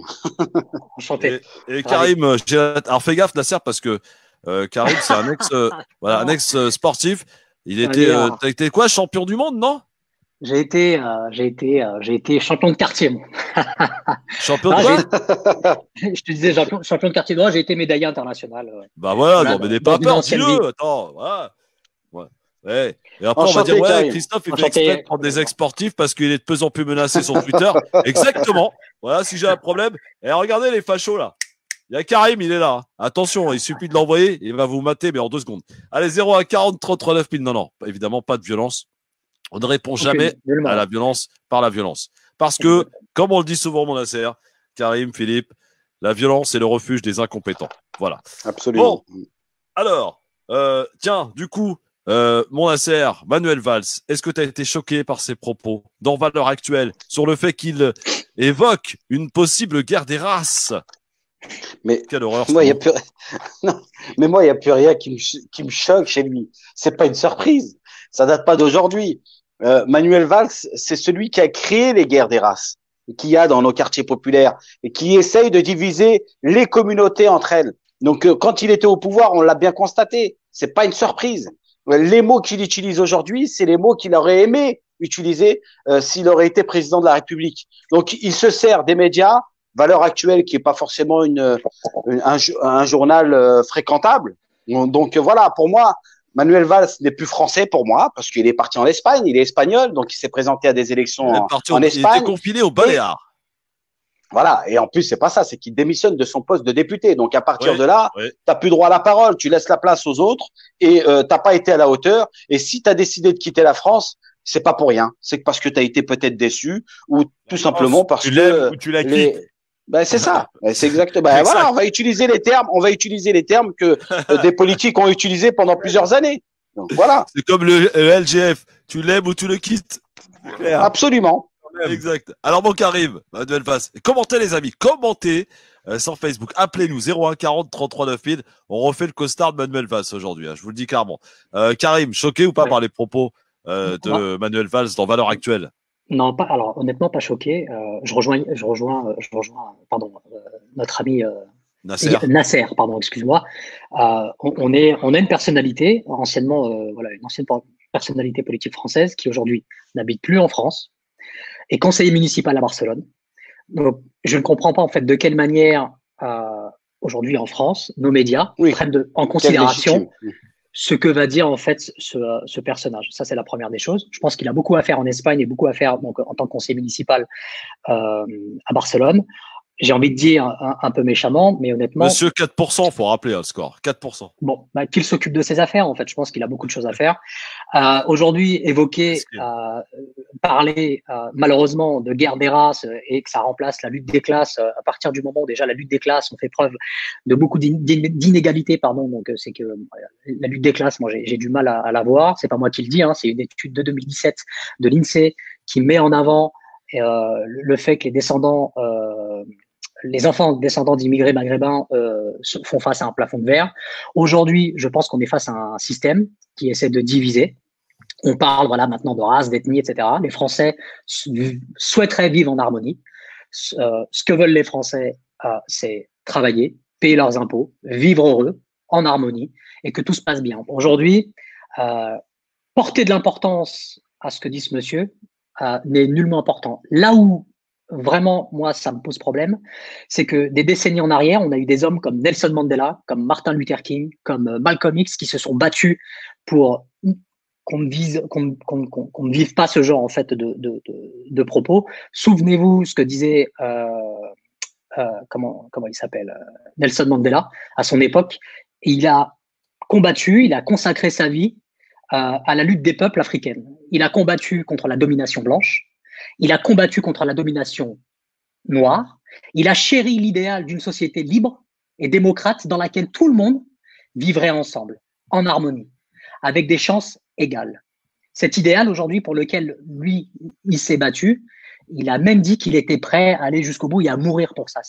Donc, beaucoup de gens se sont battus, le pape, etc., pour qu'on ne vive pas ça. Et aujourd'hui, c'est complètement déplacé. Je pense que nous, Français, nous devons nous mobiliser, changer en fait ce paysage et prendre, je le disais la dernière fois, mais le taureau par les cornes. Parce que nous devons penser, et c'est plus qu'urgent, mais aux générations futures. Aux générations futures. Et ça, c'est très important. Arrêtons d'être égoïstes, d'être individualistes. Arrêtons, cessons d'écouter ces politiques qui ne sont pas en phase avec un écosystème, une société qui a évolué. D'accord? Aujourd'hui, la diversité fait partie du paysage français. Elle est une valeur ajoutée. Elle contribue au développement de l'activité économique et sociale. Voilà. Nos politiques, parce qu'en fait, ils n'ont plus de gâchettes, ils n'ont plus de munitions. Donc, qu'est-ce qu'on fait? Qu'est-ce qu'on essaie de trouver comme excuse ou comme prétexte? Bon, bah, c'est la faute des Noirs, ou c'est la faute des Arabes, ou c'est la faute d'un tel, ou machin. Non, non. Arrêtons. La division, en fait, ça ne prend plus. Ça ne marche plus. Il faut changer la disquette. Aujourd'hui, on a compris. Et il faut avancer. C'est le même message en fait qu'ont compris aujourd'hui les banlieues. Ouais. Les banlieues ont compris qu'ils se sont fait manipuler pendant des décennies par les politiques, donc avec de l'espoir, etc. Aujourd'hui, ils ont compris, ils n'en veulent plus. Ils n'en veulent plus. Tu vois, donc c'est un très bon exemple. On accueille Karim du Havre, un autre Karim qui nous appelle du Havre au 01 40 33 9000. Salut Karim. Salut Christophe. Bonjour à tous les auditeurs, vos collègues. Bonjour Karim. Bonjour Karim. Moi, je suis choqué pour la manière comment il a dit Valls. Parce que quand on était dans la merde, Valls, il nous a bien enfoncé. Et pour moi, il n'a rien à faire en France. Maintenant, il est parti en Espagne. Il reste en Espagne. Mais c'est incroyable quand même. Il y a quand même un point commun avec tous les Français, pour le coup. J'ai l'impression il y a un véritable rejet de cette personne. Je ne sais pas comment ça s'explique. Dans tous les partis, il est détesté, Manuel Valls. Vraiment. Hein. Dans toutes les composantes de la France avec qui j'ai eu l'occasion de discuter. Ah non, c'est faux, c'est faux. Quoi? Qui le défend, ce mec-là? Les générations identitaires, le Rassemblement national, Dupont-Aignan. Enfin, le RN ne défend pas Manuel Valls, non. Jamais entendu Marine Le Pen dire du bien de Manuel Valls. Non, c'est mais c'est même pas ça. Mais il fricote avec l'extrême droite espagnole, avec l'extrême droite en France. D'ailleurs, valeur actuelle, c'est pas pour rien qu'il lui donne une tribune. Donc effectivement, il n'y a aucune surprise là-dessus. Karim. Rappelez-vous, l'année dernière, c'était en 2019, il y avait une enquête à ce sujet-là qui disait que 54% des Français, en fait, avaient un rejet de Manuel Valls contre 53% pour Marine Le Pen. Vous voyez il était aussi populaire que... Il fait pire que Marine Le Pen, c'est quand même incroyable. Karim du Havre. Oui, Christophe.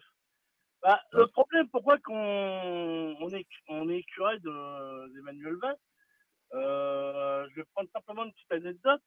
Quand il était Premier ministre, la fameuse loi 49.3 pour le domaine du travail et tout ça. Lui, au lieu de le retirer, il l'a, avec sa ministre, il nous l'a coltiné en pleine tronche. Donc il y a ça. Il y a plein de choses que certaines personnes ne doivent pas parler. Moi, je dis comme ça. Moi, je suis pas trop politique. Hein. Mais quand je vois ça, je suis un peu dégoûté parce qu'il veut se refaire un blason en France et tout ça. Et les gens, ils n'en veulent plus. Les gens, ils n'en veulent plus parce qu'il a foutu trop de boxons, on va rester poli, trop de boxons en France. Et voilà. Et les gens, ça fait comme pour notre cher président Emmanuel Macron. Alors, s'il vous plaît, s'il vous plaît, monsieur Karim, quand même. On ne manque pas de respect à monsieur le président. Voilà, notre cher président. Oui, voilà. Monsieur le président. Monsieur le président, il veut remettre obligatoirement l'école à partir du 22 juin. Ah oui, oui. À une semaine et demie des vacances. Pour moi, c'est du n'importe quoi. Tu vas remettre tes enfants, Karim, si t'en as?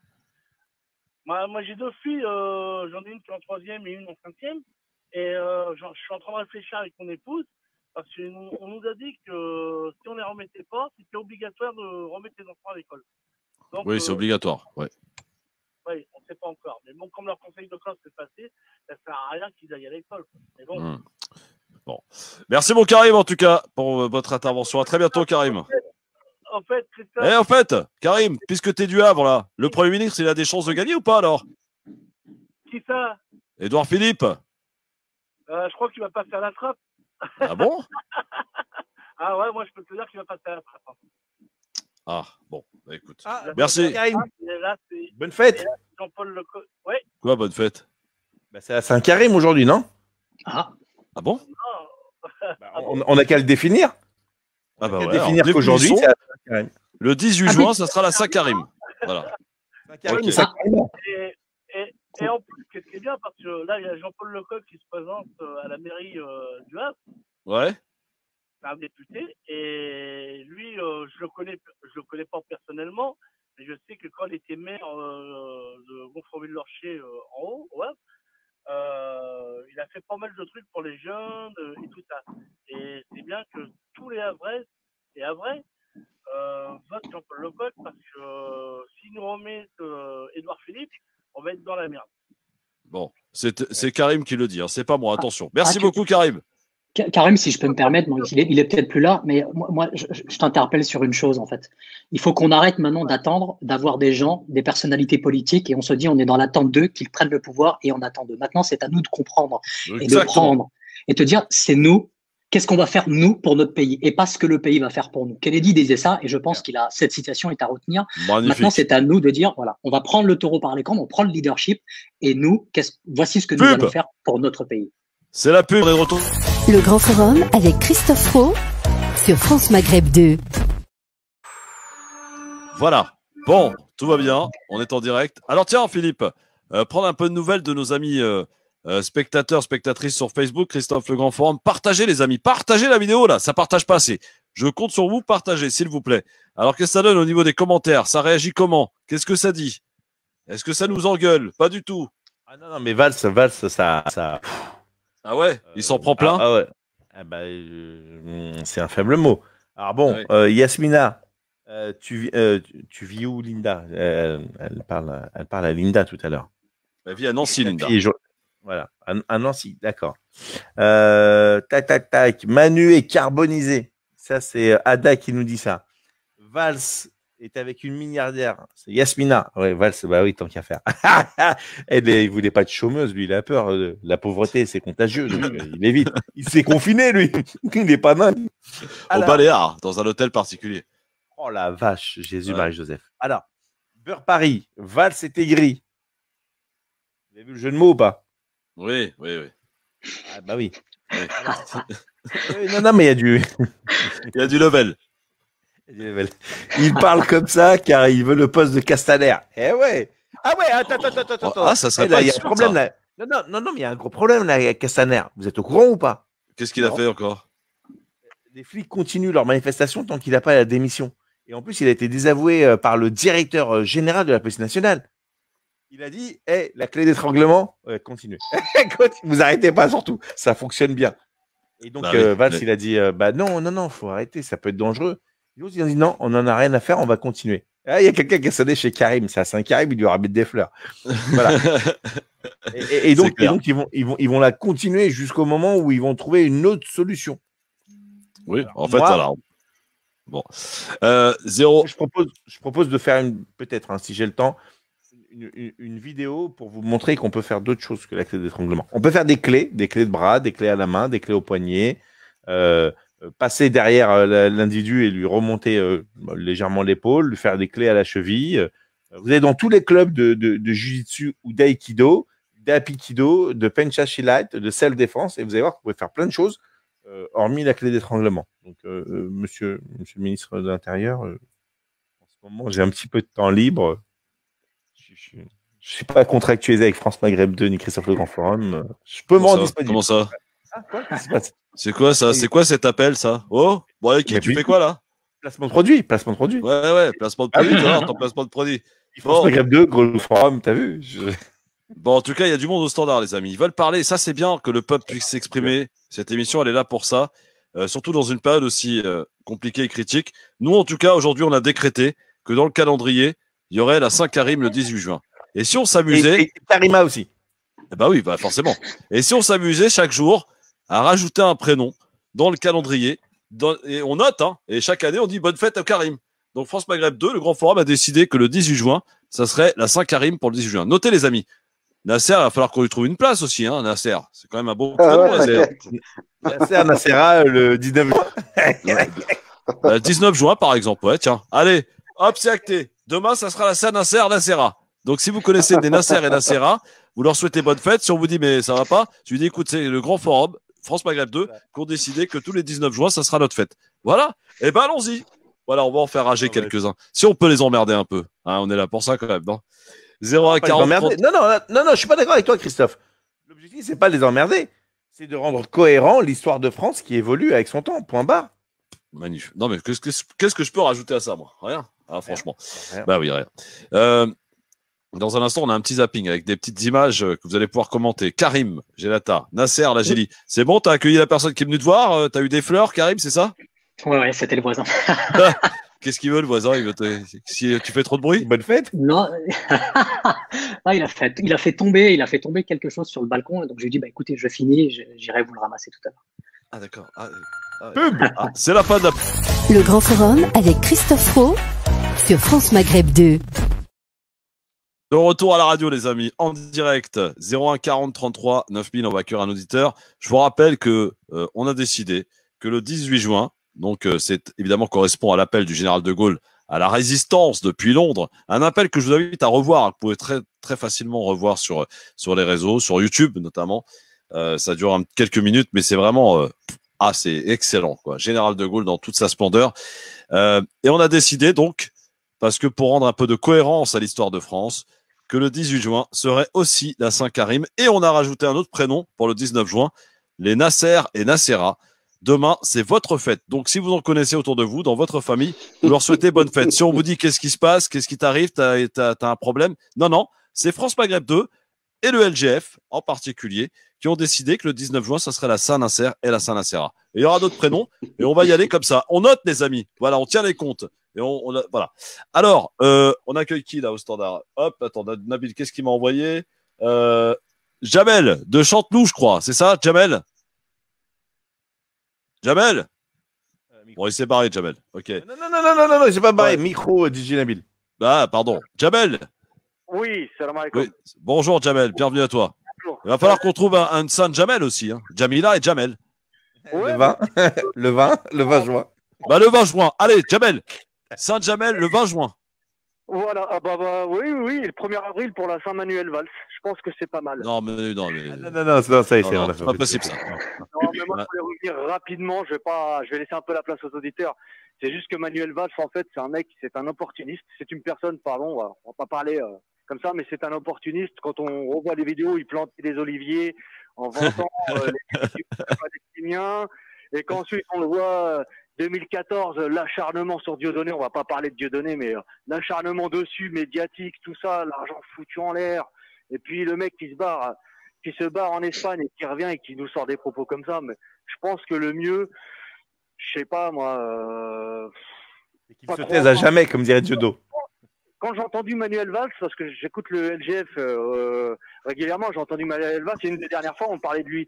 Mais c'est une comédie en fait. Il n'y a plus de crédibilité, donc c'est même plus la personne politique qui a des mots, qui a des paroles et qui n'a pas forcément les actes qui suivent derrière. Là, c'est juste de l'opportunisme pur et dur, tout simplement. Donc voilà. Ok, bah, merci à toi, Jamel, et bonne fête par avance pour le 20 juin. Hein. Merci. Allez. Voilà. Salut mon Jamel, à bientôt. Bon, quelques images, un petit zapping les enfants. La belle histoire qui va nous appeler dans quelques instants pour sa petite synthèse de l'émission. Il écoute assidûment ce qui se passe et il note quelques mots-clés de ce qu'il y a eu comme réaction dans l'émission et il nous en fera une petite chronique. Magnifique. Hier, c'était magnifique. Vous allez voir, Nasser. Karim était là hier, Karim. Ah ouais, il était génial. Il est génial. Voilà. Il va revenir et apparemment, il nous dit qu'il est très inspiré aujourd'hui. Donc, j'ai hâte. Bon, pour l'heure, Marine Le Pen va perdre en 2022. Elle est la certitude d'Emmanuel Macron. Qui peut dire ça? Il était l'invité de Bourdin ce matin. Robert Ménard. Écoutez, c'est du caviar. C'est le match qui est engagé. En fait, est-ce qu'elle a voulu là engager le match avec Emmanuel Macron? Oui, encore une fois. Oui, c'est ça. Et c'est à ce match-là qu'il faut s'opposer. Je vais vous dire. Vous vous opposez à ce match-là. Mais moi, je veux pas, comme Emmanuel, mon époux. Je suppose qu'elle dit la même chose. Je dis d'elle parce qu'elle est députée aussi. Oui. Moi, je veux pas me résigner à une défaite annoncée de Marine Le Pen. Pourquoi? Parce que s'il y a le match en 2022, elle va perdre. Mais bien sûr, elle est la garantie, l'assurance vie de Monsieur Macron. Elle est la certitude pour Monsieur Macron qui sera chef de l'État. Et je veux pas ça, mais vous plaisantez. Mais pourquoi? Mais parce qu'elle va perdre, pourquoi elle va perdre? Mais parce qu'elle incarne pas une opposition. Elle incarne une opposition protestataire. Mais en même temps, quand vous aspirez à être chef de l'État sur un certain nombre de terrains économiques, sur un certain nombre de postures, il faut être réaliste. Aujourd'hui, un candidat du Rassemblement national comme ça, étiqueté Rassemblement national, je vous garantis qu'il sera pas chef de l'État. Mais regardez, son ex-compagnon, Louis Alliot. Moi, je suis allé le soutenir, Louis. Je suis copain avec lui. Donc, c'est pour vous dire que c'est pas de la politique que je fais là. Louis Alliot, je suis allé le soutenir à Perpignan. Qu'est-ce qu'il fait, Louis Alliot? Vous cherchez sur ses affiches le logo du Rassemblement national. Il n'y a pas l'ombre d'un logo. Et d'ailleurs, il me demande à moi de venir le soutenir parce que je ne suis pas au Rassemblement national. Tout le monde connaît mes désaccords avec eux et tout. Mais en même temps, on incarne. Louis Alliot est en marge du Rassemblement national. Il s'y met parce que sinon, il sera jamais élu. Il sera jamais élu maire de Perpignan. Enfin, vous êtes du Midi, vous savez bien qu'il n'y aura pas un maire étiqueté Rassemblement national. Ni à Perpignan. Pourquoi, Robert Ménard? Pourquoi? Parce que aujourd'hui, autour du Rassemblement national, vous pouvez pas vous réunissez pas une majorité de gens. Parce qu'ils incarnent sur le terrain économique une vision folle de l'économie, mais pareil que oui, mais quelle vision folle? Enfin, attendez, ils sont systématiquement à côté de la réalité. Peut-être que j'ai appris en étant maire qu'il fallait être réaliste. Les finances, ça existe, les comptes, ça existe. Vous pouvez pas toujours être pour des augmentations de salaire, vous pouvez pas être pour la retraite à 60 ans. Ça ne tient pas debout. Tout le monde le sait. Alors, je veux bien que dans l'opposition, on dise n'importe quoi. Et M. Mélenchon, il est un spécialiste comme le Rassemblement national de dire n'importe quoi sur ce terrain-là. Mais enfin, les gens savent bien au fond d'eux-mêmes, même si ça vous fait plaisir. Si je vous dis, on va tripler votre salaire, vous allez dire, il est un peu démago. Et c'est ça. Moi, la démagogie, je veux plus entendre parler. Ce que j'ai appris 6 ans à la mairie à Béziers, c'est que tu peux dire n'importe quoi quand tu es dans l'opposition. Quand tu es dans l'opposition. Il y a une très belle phrase de Raymond Aron, c'est Alain Finkielkraut qui le disait, je lisais ça, je cite peu le genre, mais je trouvais que c'était bien. Raymond Aron, il disait chaque fois, avant toute plaidoirie ou tout réquisitoire, il faut se poser une question, qu'est-ce que je ferais à leur place? Qu'est-ce que je ferais? Sérieusement, qu'est-ce que je ferais? Et que ce soit le Rassemblement national ou que ce soit Mélenchon, il se pose jamais cette question-là. Sinon, il dirait pas les conneries qu'il disait. Voilà. Alors là, c'est quand même extraordinaire. Vous avez vu l'insistance de Bourdin. Mais pourquoi? Nasser, Robert Ménard, quand même, pour le coup, il est en train de nous dire que de toute façon, le RN ne sera jamais au pouvoir. Bon, ce qui doit nous rassurer quand même. Mais bon. Moi, j'y crois pas trop. Qu'est-ce que tu crois pas trop? Les choses, comment elles évoluent. Ah, Nasser, on est en train de te perdre, mon Nasser, là. Oui, on t'a perdu, je crois. En attendant que Nasser développe. C'est politique. Allô? Oui, Nasser, on t'avait perdu, pardon. Ah ouais. Ah oui. Oui, je te disais, Le seul souci, c'est que je crains que le parti du Rassemblement national ne soit pas vu comme un parti d'extrême droite. Donc les gens risquent de tomber, parce que de tomber dans le piège de dire tiens, laissons le pouvoir à Marine Le Pen. Je partage pas forcément l'argument de Ménard. Il faut peut-être aussi rappeler que les gens vont aussi en avoir marre, parce qu'ils vont se dire tiens, on a essayé tous les partis politiques, il y a quelques qu'on n'a pas laissé prendre le pouvoir pour essayer de faire changer les choses. Donc effectivement, moi je crains le pire, et je crains que Marine y arrive à ses fins. Alors justement, oui, Philippe. Ouais. Alors si vous lisez entre les lignes, ou si vous écoutez entre les lignes ce que dit Robert Ménard, rappelez-vous il y a un an où est-ce qu'il était, et avec qui il était. Il était avec Gilbert Collard, Marion Maréchal Le Pen, à la convention de la droite, des droites exactement. Et Robert Ménard est en train de préparer l'arrivée et l'avènement de Marion Maréchal Le Pen, ni plus ni moins. Et il a raison sur le fait de dire, il faut reconnaître quand quelqu'un a raison, que le Front National a une politique économique complètement dingue. Si vous regardez bien, elle souffle le chaud et le froid, mais Marine Le Pen est une ultra-libérale qui veut baisser le SMIC et augmenter le temps de travail, à l'inverse de Mélenchon qui veut augmenter le SMIC et baisser le temps de travail, sur ce coup-là par contre. Et Marine Le Pen, sur l'économie internationale, n'a aucune gestion, aucune connaissance. À la différence de Marion Maréchal Le Pen, qui a créé une école qui est pas, attention, il y a 15 élèves, ça casse pas des briques, mais qui se donne une légitimité en disant, moi, j'étais présidente et directrice d'une école de commerce et de formation de politique, et donc, avec mon rayonnement qu'elle a eu et qu'elle a encore aux États-Unis, avec des connexions très fortes avec les conservateurs et avec les républicains, elle a une stature, rappelez-vous, aux conventions républicaines aux États-Unis, elle a été accueillie, applaudie, un discours juste extraordinaire, digne d'une présidentiable. Donc Robert Ménard, Gilbert Collard et d'autres, et même Louis Alliot, sont en train de préparer tout doucement celle qui va pouvoir permettre d'être le pont de réconciliation entre l'extrême droite qui a aspiré une grande partie de la droite, qui va finir de l'aspirer et qui va donner, si tu veux, une légitimité et quelque chose de rassurant en se disant ouais, Marine Le Pen, elle est extrémiste parce qu'elle a quand même des gens proches du GUD dans son entourage, alors que Marion Maréchal Le Pen, elle a encore pire que ça. Elle a des gens du bloc identitaire et de génération identitaire. Philippe Vaudron à Nice, c'est Marion Maréchal Le Pen qui l'a imposé. Alors peut-être pas pour 2022, mais plus pour 2026. Il faut que je vous donne cette information qui vient de tomber, qui est très importante. Vous vous souvenez de la loi Avia concernant le contenu sur Internet, qui avait fait qui avait fait couler beaucoup d'encre. Une loi visant à lutter contre les propos haineux sur Internet. Eh bien, la loi vient d'être en quelque sorte retoquée de manière partielle, en tout cas par le Conseil constitutionnel. C'est très important ce qui vient d'arriver. Donc ça veut dire c'est bien quand même. En France, il y a des institutions. Et heureusement, qui vérifie un petit peu donc tout cela. Et donc, la loi est non conforme partiellement selon le Conseil constitutionnel. Donc, voilà, sur les contenus haineux sur Internet, non-conformité partielle. Voilà, sur ce qui vient d'être annoncé par le Conseil constitutionnel. J'en profite également pour donner une petite information. On a parlé évidemment beaucoup de ce qui s'est passé à Dijon, de ces violences qui ont découlé pendant 4 jours. Il faut savoir une chose, que la mosquée de Dijon, que les associations de terrain, musulmanes aussi, ont fait un travail de médiation. Sachez-le parce que c'est pas sur BFM qu'on va vous le donner, cette information. Et je salue d'ailleurs toutes les personnes qu'on a eu l'occasion de rencontrer lorsqu'on est parti à Dijon. Donc toutes ces associations qui ont convoqué tout le monde, fait parler les Tchétchènes, les habitants du Grésil à Dijon. Et il y a le calme qui est revenu. On le doit non pas à la police, on le doit non pas à l'État, mais on le doit aux associations et à la mosquée de Dijon qui ont fait un travail de terrain. Bravo, messieurs. Voilà, grâce à vous, le calme est revenu, je l'espère pour longtemps et de manière définitive dans ce quartier. Donc à Dijon. Voilà, il fallait le dire, il faut le saluer. Bravo à tous ceux et toutes celles qui ont contribué effectivement à... Oui, Nasser. C'est ce qu'il faut... Bah oui, mais c'est ce qu'il faut rétorquer partout. Même les tensions qu'on a dans les quartiers, c'est pas avec la police de répression qu'aujourd'hui on a qui vont faire changer les choses. Mais ça, c'est connu. Donc tout ce qui se passe dans le quartier, toutes les agressions qu'on subit au quotidien, bah malheureusement, c'est une politique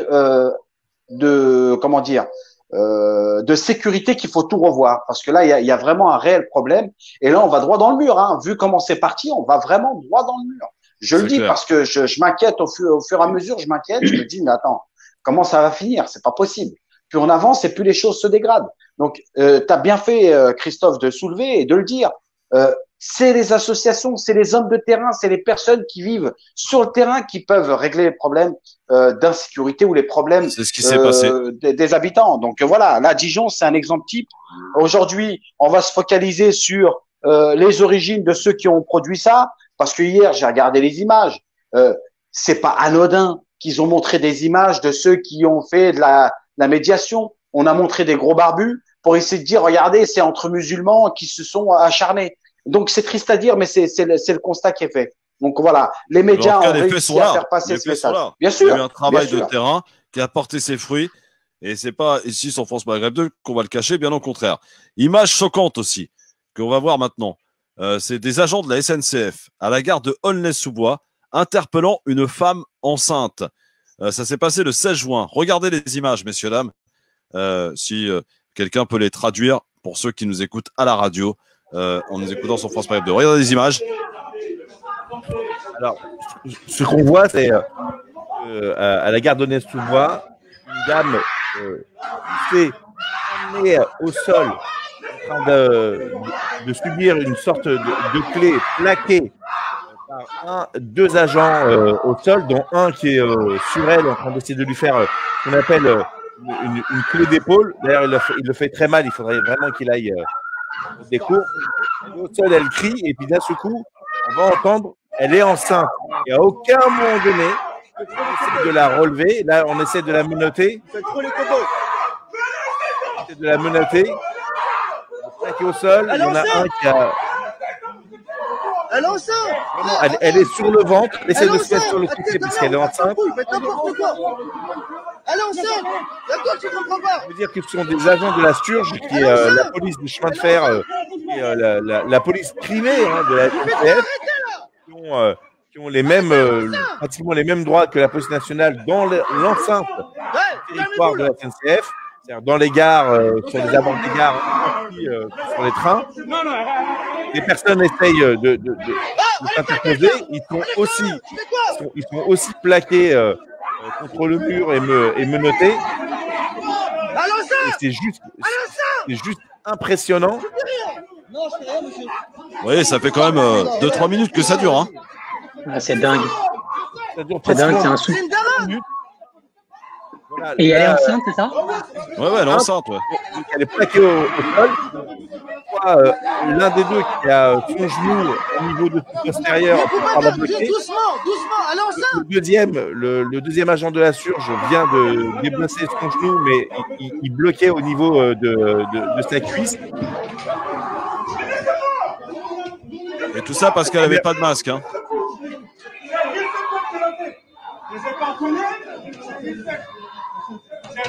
Les agents de la Surge essayent de menotter. Il faut savoir qu'ils sont armés. Hein. Ils ont des tonfades, des gazeuses, des pistolets. Voilà la France aujourd'hui, mes amis. Karim.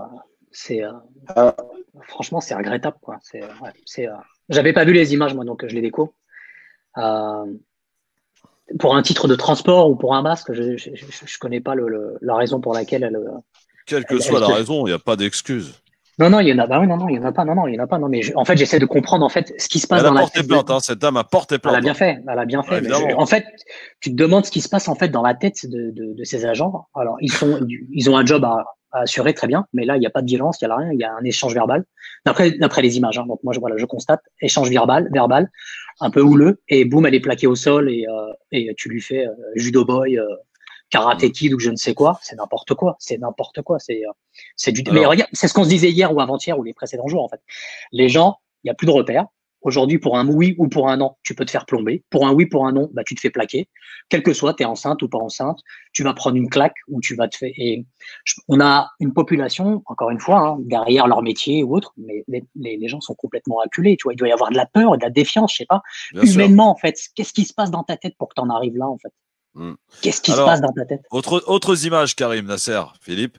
les gendarmes qui interviennent devant un magasin Lidl. Ça se passe du côté de Orgeval dans les Yvelines pour une vente de PlayStation 4 à 95 €. Une promo. Il y a des jeunes qui ont débarqué en pleine nuit pour être les premiers. Sauf que devant l'affluence, le magasin n'a pas pu ouvrir et les gendarmes sont arrivés. Qu'est-ce qu'ils font les gendarmes quand ils arrivent? Regardez les images. Ah, j'avais pas vu ça. Là, ils font la queue, hein, c'est ça? C'est ça, ouais. Il y a du monde, hein. Ah bah oui, il y a du monde. 95 € la PlayStation 4, les amis. Voilà, il faut savoir que Lidl, le PSP régulièrement, Lidl n'en fait pas la promotion et c'est une via Twitter d'un employé qui annonçait que demain il y aurait les PlayStation qui seraient vendus à 95 €. D'ailleurs, c'est pas le moins cher, il y a un autre. Et voilà qu'on annonce que la promo est reportée. À 84 €. Donc, et pour disperser, noir de monde, une queue juste extraordinaire, des gens qui étaient là. Les gendarmes sont arrivés et devant cette foule pour pouvoir disperser la foule, gazés. D'ailleurs, il y a eu un retour de vent assez violent parce qu'ils se retrouvent dans une situation de difficulté. Lidl n'a pas pu ouvrir et donc personne n'a pu acheter ces PlayStation puisqu'ils ont été retirés de la vente. Mais pourquoi on les a gazés? Bah pour les dégager, histoire de les parfumer. Hein, voilà. Ils pas ça dans leur... mais ça nous rappelle un peu, tu sais, les moments de Black Friday, il y a du monde. Bon là, les magasins ouvrent, mais apparemment, ça n'a pas ouvert, mais ouais. Que notre ami La Belle Histoire nous appelle au 01 40 33 9000 pour sa petite chronique. Je pense qu'il a eu de quoi s'inspirer aujourd'hui dans cette émission pour pouvoir faire notre petite chronique finale. Et avant qu'on conclue avec notre quiz sur France Maghreb 2, ce qui me laisse le temps de vous rappeler que demain, on a une émission exceptionnelle consacrée à la victoire de BDS, mon Nasser. Hein, la France a été condamnée par la Cour européenne des droits de l'homme la semaine dernière. Et on y reviendra en longueur avec de nombreux invités, des avocats, Christophe Oberlin, Olivia Zemmour. Ils seront tous là, tous ceux qui sont et qui participent aussi à justement tout ce qui se passe autour de la Palestine. J'en profite également pour vous glisser qu'il y a une grosse manifestation de prévue le 27 juin, mon cher Nasser, amis auditrices, auditeurs, à Paris, pour s'opposer au projet d'annexion d'Israël sur la Cisjordanie le 1er juillet. Voilà. Il y a ce projet qui d'ailleurs fâche tout rouge la Jordanie. Hein. Ils sont très énervés, la Jordanie.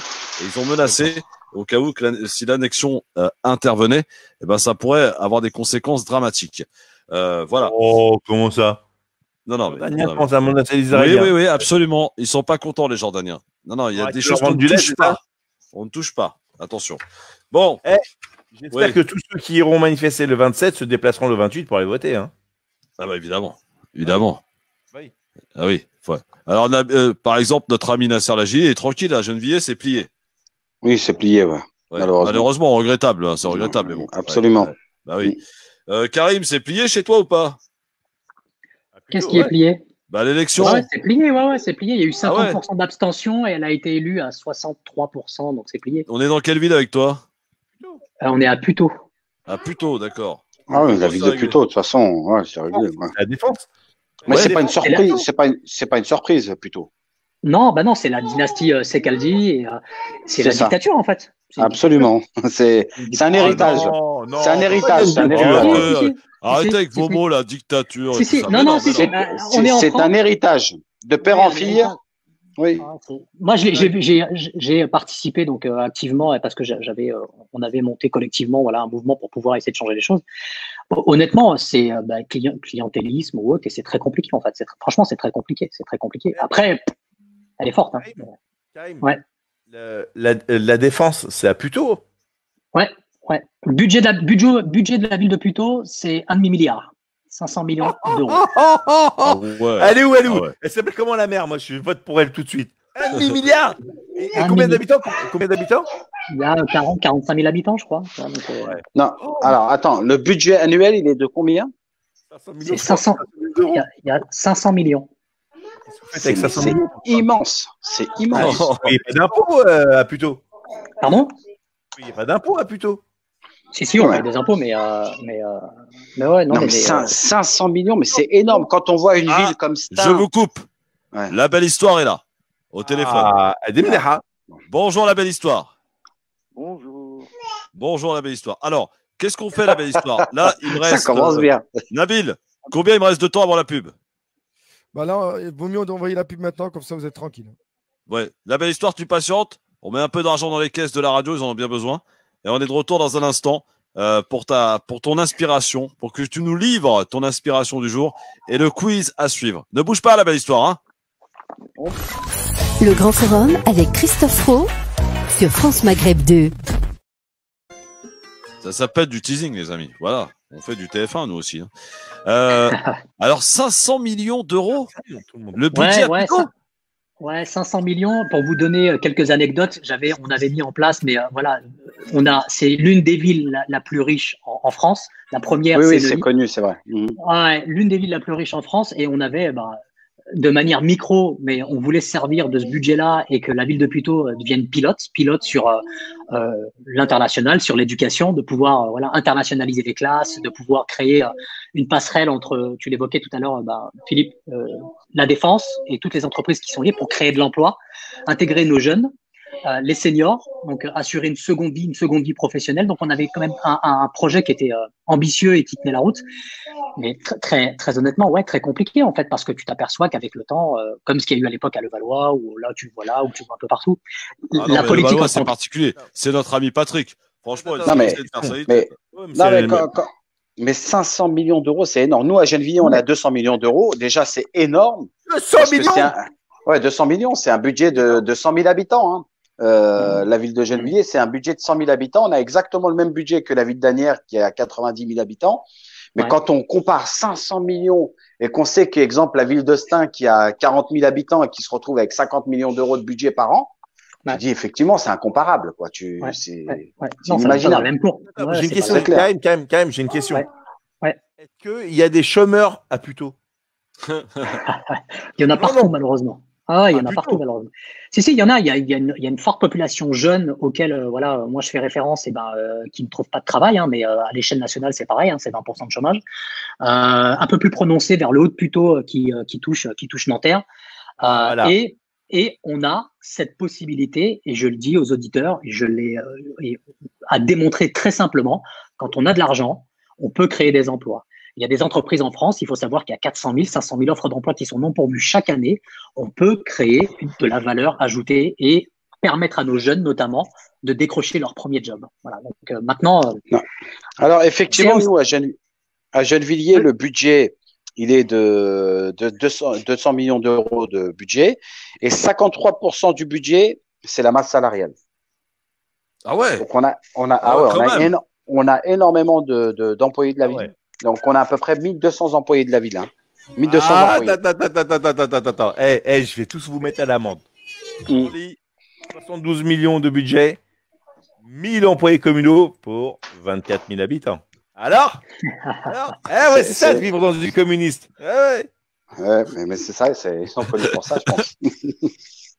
Bon, voilà les enfants. Vous voyez qu'ici, on n'a peur de rien. Non, mais j'en reviens pas. 500 millions d'euros, mais j'en reviens pas, c'est un truc de fou. Oui, 500 millions. C'est un casino. Il fallait arriver plus tôt. Voilà. Fallait arriver plus tôt. Il y a de la délinquance là, plutôt. Il y a quoi? Il y a de la délinquance, de l'incivilité, etc. De la délinquance, pas la même. C'est pas la même. Ouais, non. Parce que c'est pas la maire de ta ville qui a eu des problèmes avec des lingots. Ouais, c'est elle. Si, c'est ça. Des lingots d'or. Ouais, c'est ça. Ouais. Non, mais tu vois, malheureusement, tu vois, après, quelle exemplarité on peut donner, tu vois. Mais après, honnêtement. Hein, moi, je suis grillé à cause de vous, je suis grillé partout, moi, ça y est. Il y a des gens qui votent pour ces gens-là. Hein. Il y a des gens qui votent pour ces gens-là. Donc, c'est cautionné, tu vois. Donc, on a juste à voir Balkany. Hein. Il y a des gens qui votent. Hein. Après, il lui fait bon vivre, etc. Mais il y a des gens qui votent. Donc, on revient à l'individualisme, l'égoïsme, tu vois. Alors que quand tu sais qu'avec 500 millions. Parce que je vais avoir des problèmes, moi. Attends, des fous. Quoi? Les tours de ouf, la Total, la Défense. Enfin, t'as vu 500 millions d'euros, mais c'est. Oh, je vais braquer la mairie, moi. J'avais proposé à des parents qui ont des jeunes, tu sais, au collège, ils font les jeunes. Le Grand Forum avec Christophe Roux sur France Maghreb 2. Oh là là, la pub n'a jamais été aussi longue pour moi. 01 40 33 9000. Alors, il se passe des trucs. Faut aller voir le live, les amis. Non, mais on a peur de rien, on s'en fout, on est marié avec personne de toute façon. La belle histoire. Rebonjour. Rebonjour. Alors, la belle histoire est un auditeur qui nous suit assidûment sur Facebook. Tu suis d'ailleurs sur quelle page? Christophe Le Grand Forum, j'espère. Oui. Voilà, merci. La belle histoire, tu écoutes et tu notes des mots-clés de ce que tu as entendu dans l'émission Le Grand Forum. Et tu nous livres ce qu'on peut appeler le résumé de l'émission à ta sauce, avec ton écriture. Écoutez-moi ça, c'est du grand talent. On écoute. À toi de jouer. Alors, on va essayer de faire un petit peu des effets sonores parce qu'aujourd'hui, l'édito du jour s'appelle 18 juin, l'appel du vivre ensemble. Alors pour ça, comme c'est l'appel du 18 juin, il faut quand même avoir un minimum la musique. Ah, le mec travaille. Enfin. Les Français parlent au peuple français. À l'heure où la guerre des races fait rage, l'antidote de la France, c'est le rassemblement. Nous courons un grand danger, celui du séparatisme politique. La France, depuis des mois, est sous un tunnel, comme Mohamed. Et c'est un tunnel sombre.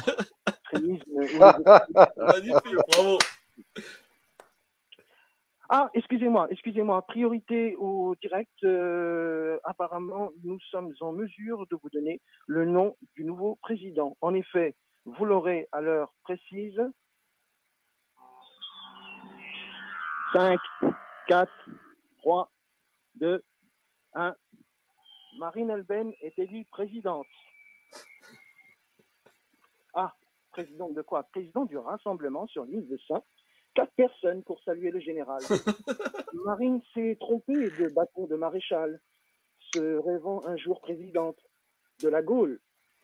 Mais Marine de Gaulle, à ton avis, pourquoi BFM TV met de la cellophane sur le bonnet du micro? Parce que tes propos sont nauséabonds sortant de ta bouche.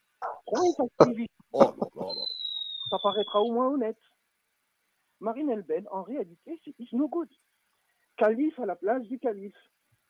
Une calife qui lamine et élimine. Alors pourquoi je dis calife, lamine et élimine? Parce que tout à l'heure, j'étais en train de lire du Coran. Et le Coran, la sourate commençait par Alif, Lam, Mim. Donc une calife qui excellent. Élimine. Dijon avant-hier, Île-de-Saint hier, la France ne lui offrira jamais un blanc-seing. N'attendons pas l'enfant prodige en politique. Relevons-nous et indignez-vous. La police des polices, c'est fini. Commission indépendante et fini les GPPR et l'IGGR. Place à la démocratie, au débat, à la co-construction, à l'échange et aux actions concrètes. Hommage aussi à Fatima, agent hospitalier, libéré de sa grande garde à vue, alors que sa vocation première est de garder nos vies. Convocation pour outrage envers les forces de l'ordre dans un pays qui a commis l'irrémédiable outrage de nier son engagement pour un hôpital public, au service du public. Je voudrais terminer cette chronique en faisant 2 petites chansons très très rapides à notre cher ami Manuel Valls. Manuel Valls, ancien Premier ministre, expatrié, espagnol, français, espagnol, on ne sait plus. Mais François Feldman a tenu à te rendre hommage. Maintenant que deviennent les valses de haine, dis-moi qu'est-ce que t'as fait pendant ces années dans ton gouvernement? Pourquoi tant de haine? Maintenant que de haine, plus de haine, plus de haine. Les valses de haine qui nous dorénavant, allons-nous de l'avant, l'égalité des chances, à nous la France. Et franchement, dernière chose, Manuel Valls, il me fait penser à cette chanson, très vieille chanson de Jacques Dutronc. Je suis pour le communisme, je suis pour le socialisme, et pour le capitalisme, je suis, c'est vrai, un opportuniste. Je retourne ma veste, toujours du bon côté. Magnifique, la belle histoire, bravo. Bravo. Alors là, Non, non, faut prendre son... Philippe, tu prends son numéro, tu l'appelles. Moi, je le veux tous les jours, la belle histoire. Franchement, excusez-moi, je me la raconte 2 secondes. Là. Cherchez-moi une radio en France où on a des auditeurs de cette qualité. Il n'y en a pas. Emile. Voilà. Soir, à 17h45, tu appelles la belle histoire. Non, mais c'est magnifique. Bravo. Nasser, t'as vu? Non, franchement, excellent. Excellent. Qu'est-ce qu'il y a, la belle histoire? Demain, il y a le patron quand même. Il y a Tarek Mani. Ouais. Je vais lui laisser place. Ah, tu veux pas demain? Ouais, après, si j'ai la possibilité, pourquoi pas. Mais Tarek Mani est un as du verbe. Oui, mais tu sais que le patron dans cette émission, c'est moi. Donc, tout va bien, t'inquiète pas. Tarek Mami, en plus, apprécie ce genre de papier et ce genre de tonalité. Donc, il va que kiffer. T'inquiète pas. À demain, la belle histoire. Merci. Bon, magnifique. En plus, c'est BDS, ouais, demain. Tu vas pouvoir te régaler, tu vas pouvoir faire des jeux de mots en pagaille. Il n'y a pas de problème. Il nous reste combien de temps, Nabil? Il reste 1 minute. 1 minute. Non, mais t'es pas sérieux. En 1 minute, je peux pas faire un quiz, moi. Je fais comment, là? C'est ce que je te dis. Hein. On peut faire un quiz en dehors du.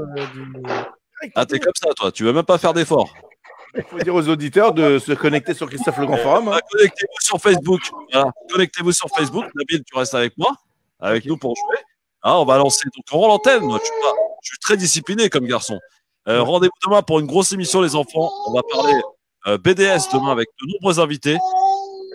On salue le petit bébé derrière. C'est chez Nasser, ça, je suis sûr. Hein, ouais, c'est chez moi, ouais, exactement. Il est pas bien vu en plus. Hein. Il est tout jeune. Exactement. Et il a raison. Exactement. Un futur qui passera par Sciences Po et qui fera l'ENA, non? Inch'Allah, pourquoi pas. Inch'Allah. Bon. Merci à tous et toutes, à vous qui nous écoutez à la radio. Restez connectés. Le quiz arrive sur Facebook avec Karim, Nasser, Philippe et Nabil sur France Maghreb 2. Allez, c'est l'heure des infos. Le Grand Forum avec Christophe Roux sur France Maghreb 2. À voir, non? Bon. Nabil? Oui, je suis là. C'est bon, t'as lancé tes infos? Ouais, les infos ont été lancées. Bon, bah c'est parfait. Alors, on y va avec quelques questions. Karim, Nasser, Philippe, Nabil. Quel groupe de médias a annoncé la suppression de 380 postes en CDI et 200 postes de pigistes et d'intermittents aujourd'hui? BFM. Alors, j'accorde la bonne réponse parce que c'est en fait le groupe Next Radio. Effectivement, BFM, RMC. Et vous vous rendez compte? 380 postes en CDI. C'est énorme. 200 postes de pigistes et d'intermittents. Fogiel est arrivé, il a fait du ménage, lui. Hein. Attention. Bon. Qui est devenu la personnalité télé préférée des Français? Jean-Pierre Pernaut, je crois. Jean-Pierre Pernaut, bravo Nasser. Ouais, j'ai vu ça tout à l'heure, ouais. Stéphane Bern qui passe en 2e position. 3e, c'est Nagui. Et le 4e, c'est Jean-Luc Reichmann. Ah, d'accord. Bravo. Quelle compagnie aérienne envisage de supprimer de 8 à 10 000 emplois après la crise Air France. Air France est une bonne réponse.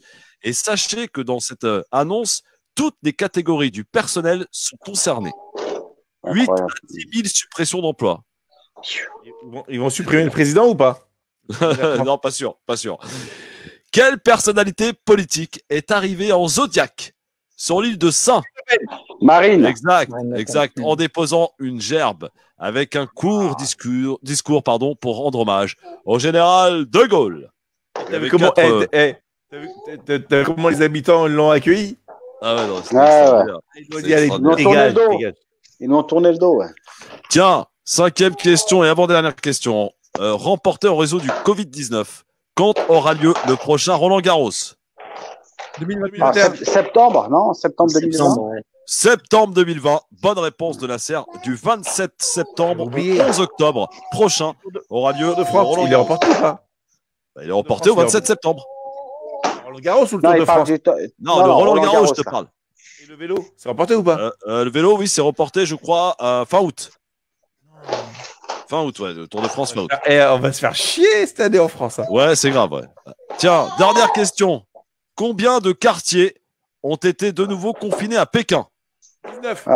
Non, plus. 15. 20, 22, 22. 45, je crois, non? Moins que 45 et plus que 22. 35. Moins que 35 et je crois que Nabil m'a donné la bonne réponse. C'est moi, j'ai 30 est la bonne réponse. Ouais, c'était moi. 30, d'accord. Bravo. Eh ben oui, 30 quartiers qui sont de nouveau confinés après une explosion des cas dus au Covid-19 en Chine. C'est peut-être pas bon pour nous quand on sait que ça a commencé là-bas, que c'est arrivé quelques temps après. Clair. Mais ça, c'est sûr. Hein, alors, on a des masques, on a des masques maintenant. Ouais, mais je vous le dis en aparté, mais il commence à avoir des cas, nous, sur Gennevilliers et dans d'autres communes voisines. Donc, effectivement, il faut faire très attention et il risque d'y avoir peut-être une deuxième vague si les choses ne se règlent pas. Et après, sur alors, aussi, ça se passe il y en a. On a eu 4 foyers, notamment dans des écoles. Ouais. Et, 500 millions d'euros, vous avez réussi à avoir 4 foyers.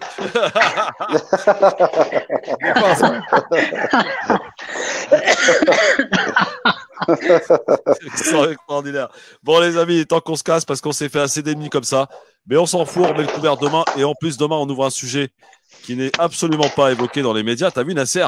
Cette condamnation de la France n'a absolument pas été évoquée dans les grands médias. C'est clair. Jamais d'en parler. Ah non, attention. On va parler de BDS avec Tariq Mami demain, Samia Chiki également qui sera avec nous, je l'espère, et de nombreux invités. Bon, Philippe, t'as du boulot. Hein. Je t'ai envoyé des noms. Hein. Oh là là là là. Ah oui, mon pote, t'as du boulot. Il y a des avocats, l'avocat Gilles Devers, il y a Christophe Oberlin, il y a Olivia Zemmour, il y a plein de gens qui sont avec nous. Christophe Oberlin, qui est un grand homme, qui a fait beaucoup sur Gaza. Absolument. Il a été vraiment. People. C'est un homme remarquable. Non, mais c'est un homme remarquable en plus. On se croirait au resto du cœur. Ah, vraiment, c'est quelqu'un de magnifique. Bon, eh bien, je vous souhaite une excellente soirée. Restez fidèles et n'oubliez pas de partager, les amis, la vidéo du LGF tous les jours au quotidien de 16h à 18h. Merci, mon Philippe. Merci, mon Karim. Merci, mon Nasser. Merci mon DJ Nabil. Merci à toi. Avec plaisir. Et rendez-vous demain, les amis, 16h. Ciao, tout le monde. Merci, la belle histoire. Bravo. T'as oublié quelqu'un. Ethan. Bah, attends, Ethan. Ouais, franchement, il a réalisé encore 2 mètres. Hein, aujourd'hui, il a été au top. Hein. Ah non, mais tu sais que Ethan a réalisé aujourd'hui 92% de l'émission. Ah ouais. Et demain, ce qui est prévu, c'est 100%. Ah ouais, demain, il y a du taf, hein, par contre. Hein. Non, mais on sera là. On est encore à l'antenne, là? Oui. Oui. Jingle. Au revoir tout le monde. Au revoir tout le monde. Ciao. Le Grand Forum avec Christophe Roux sur France Maghreb 2.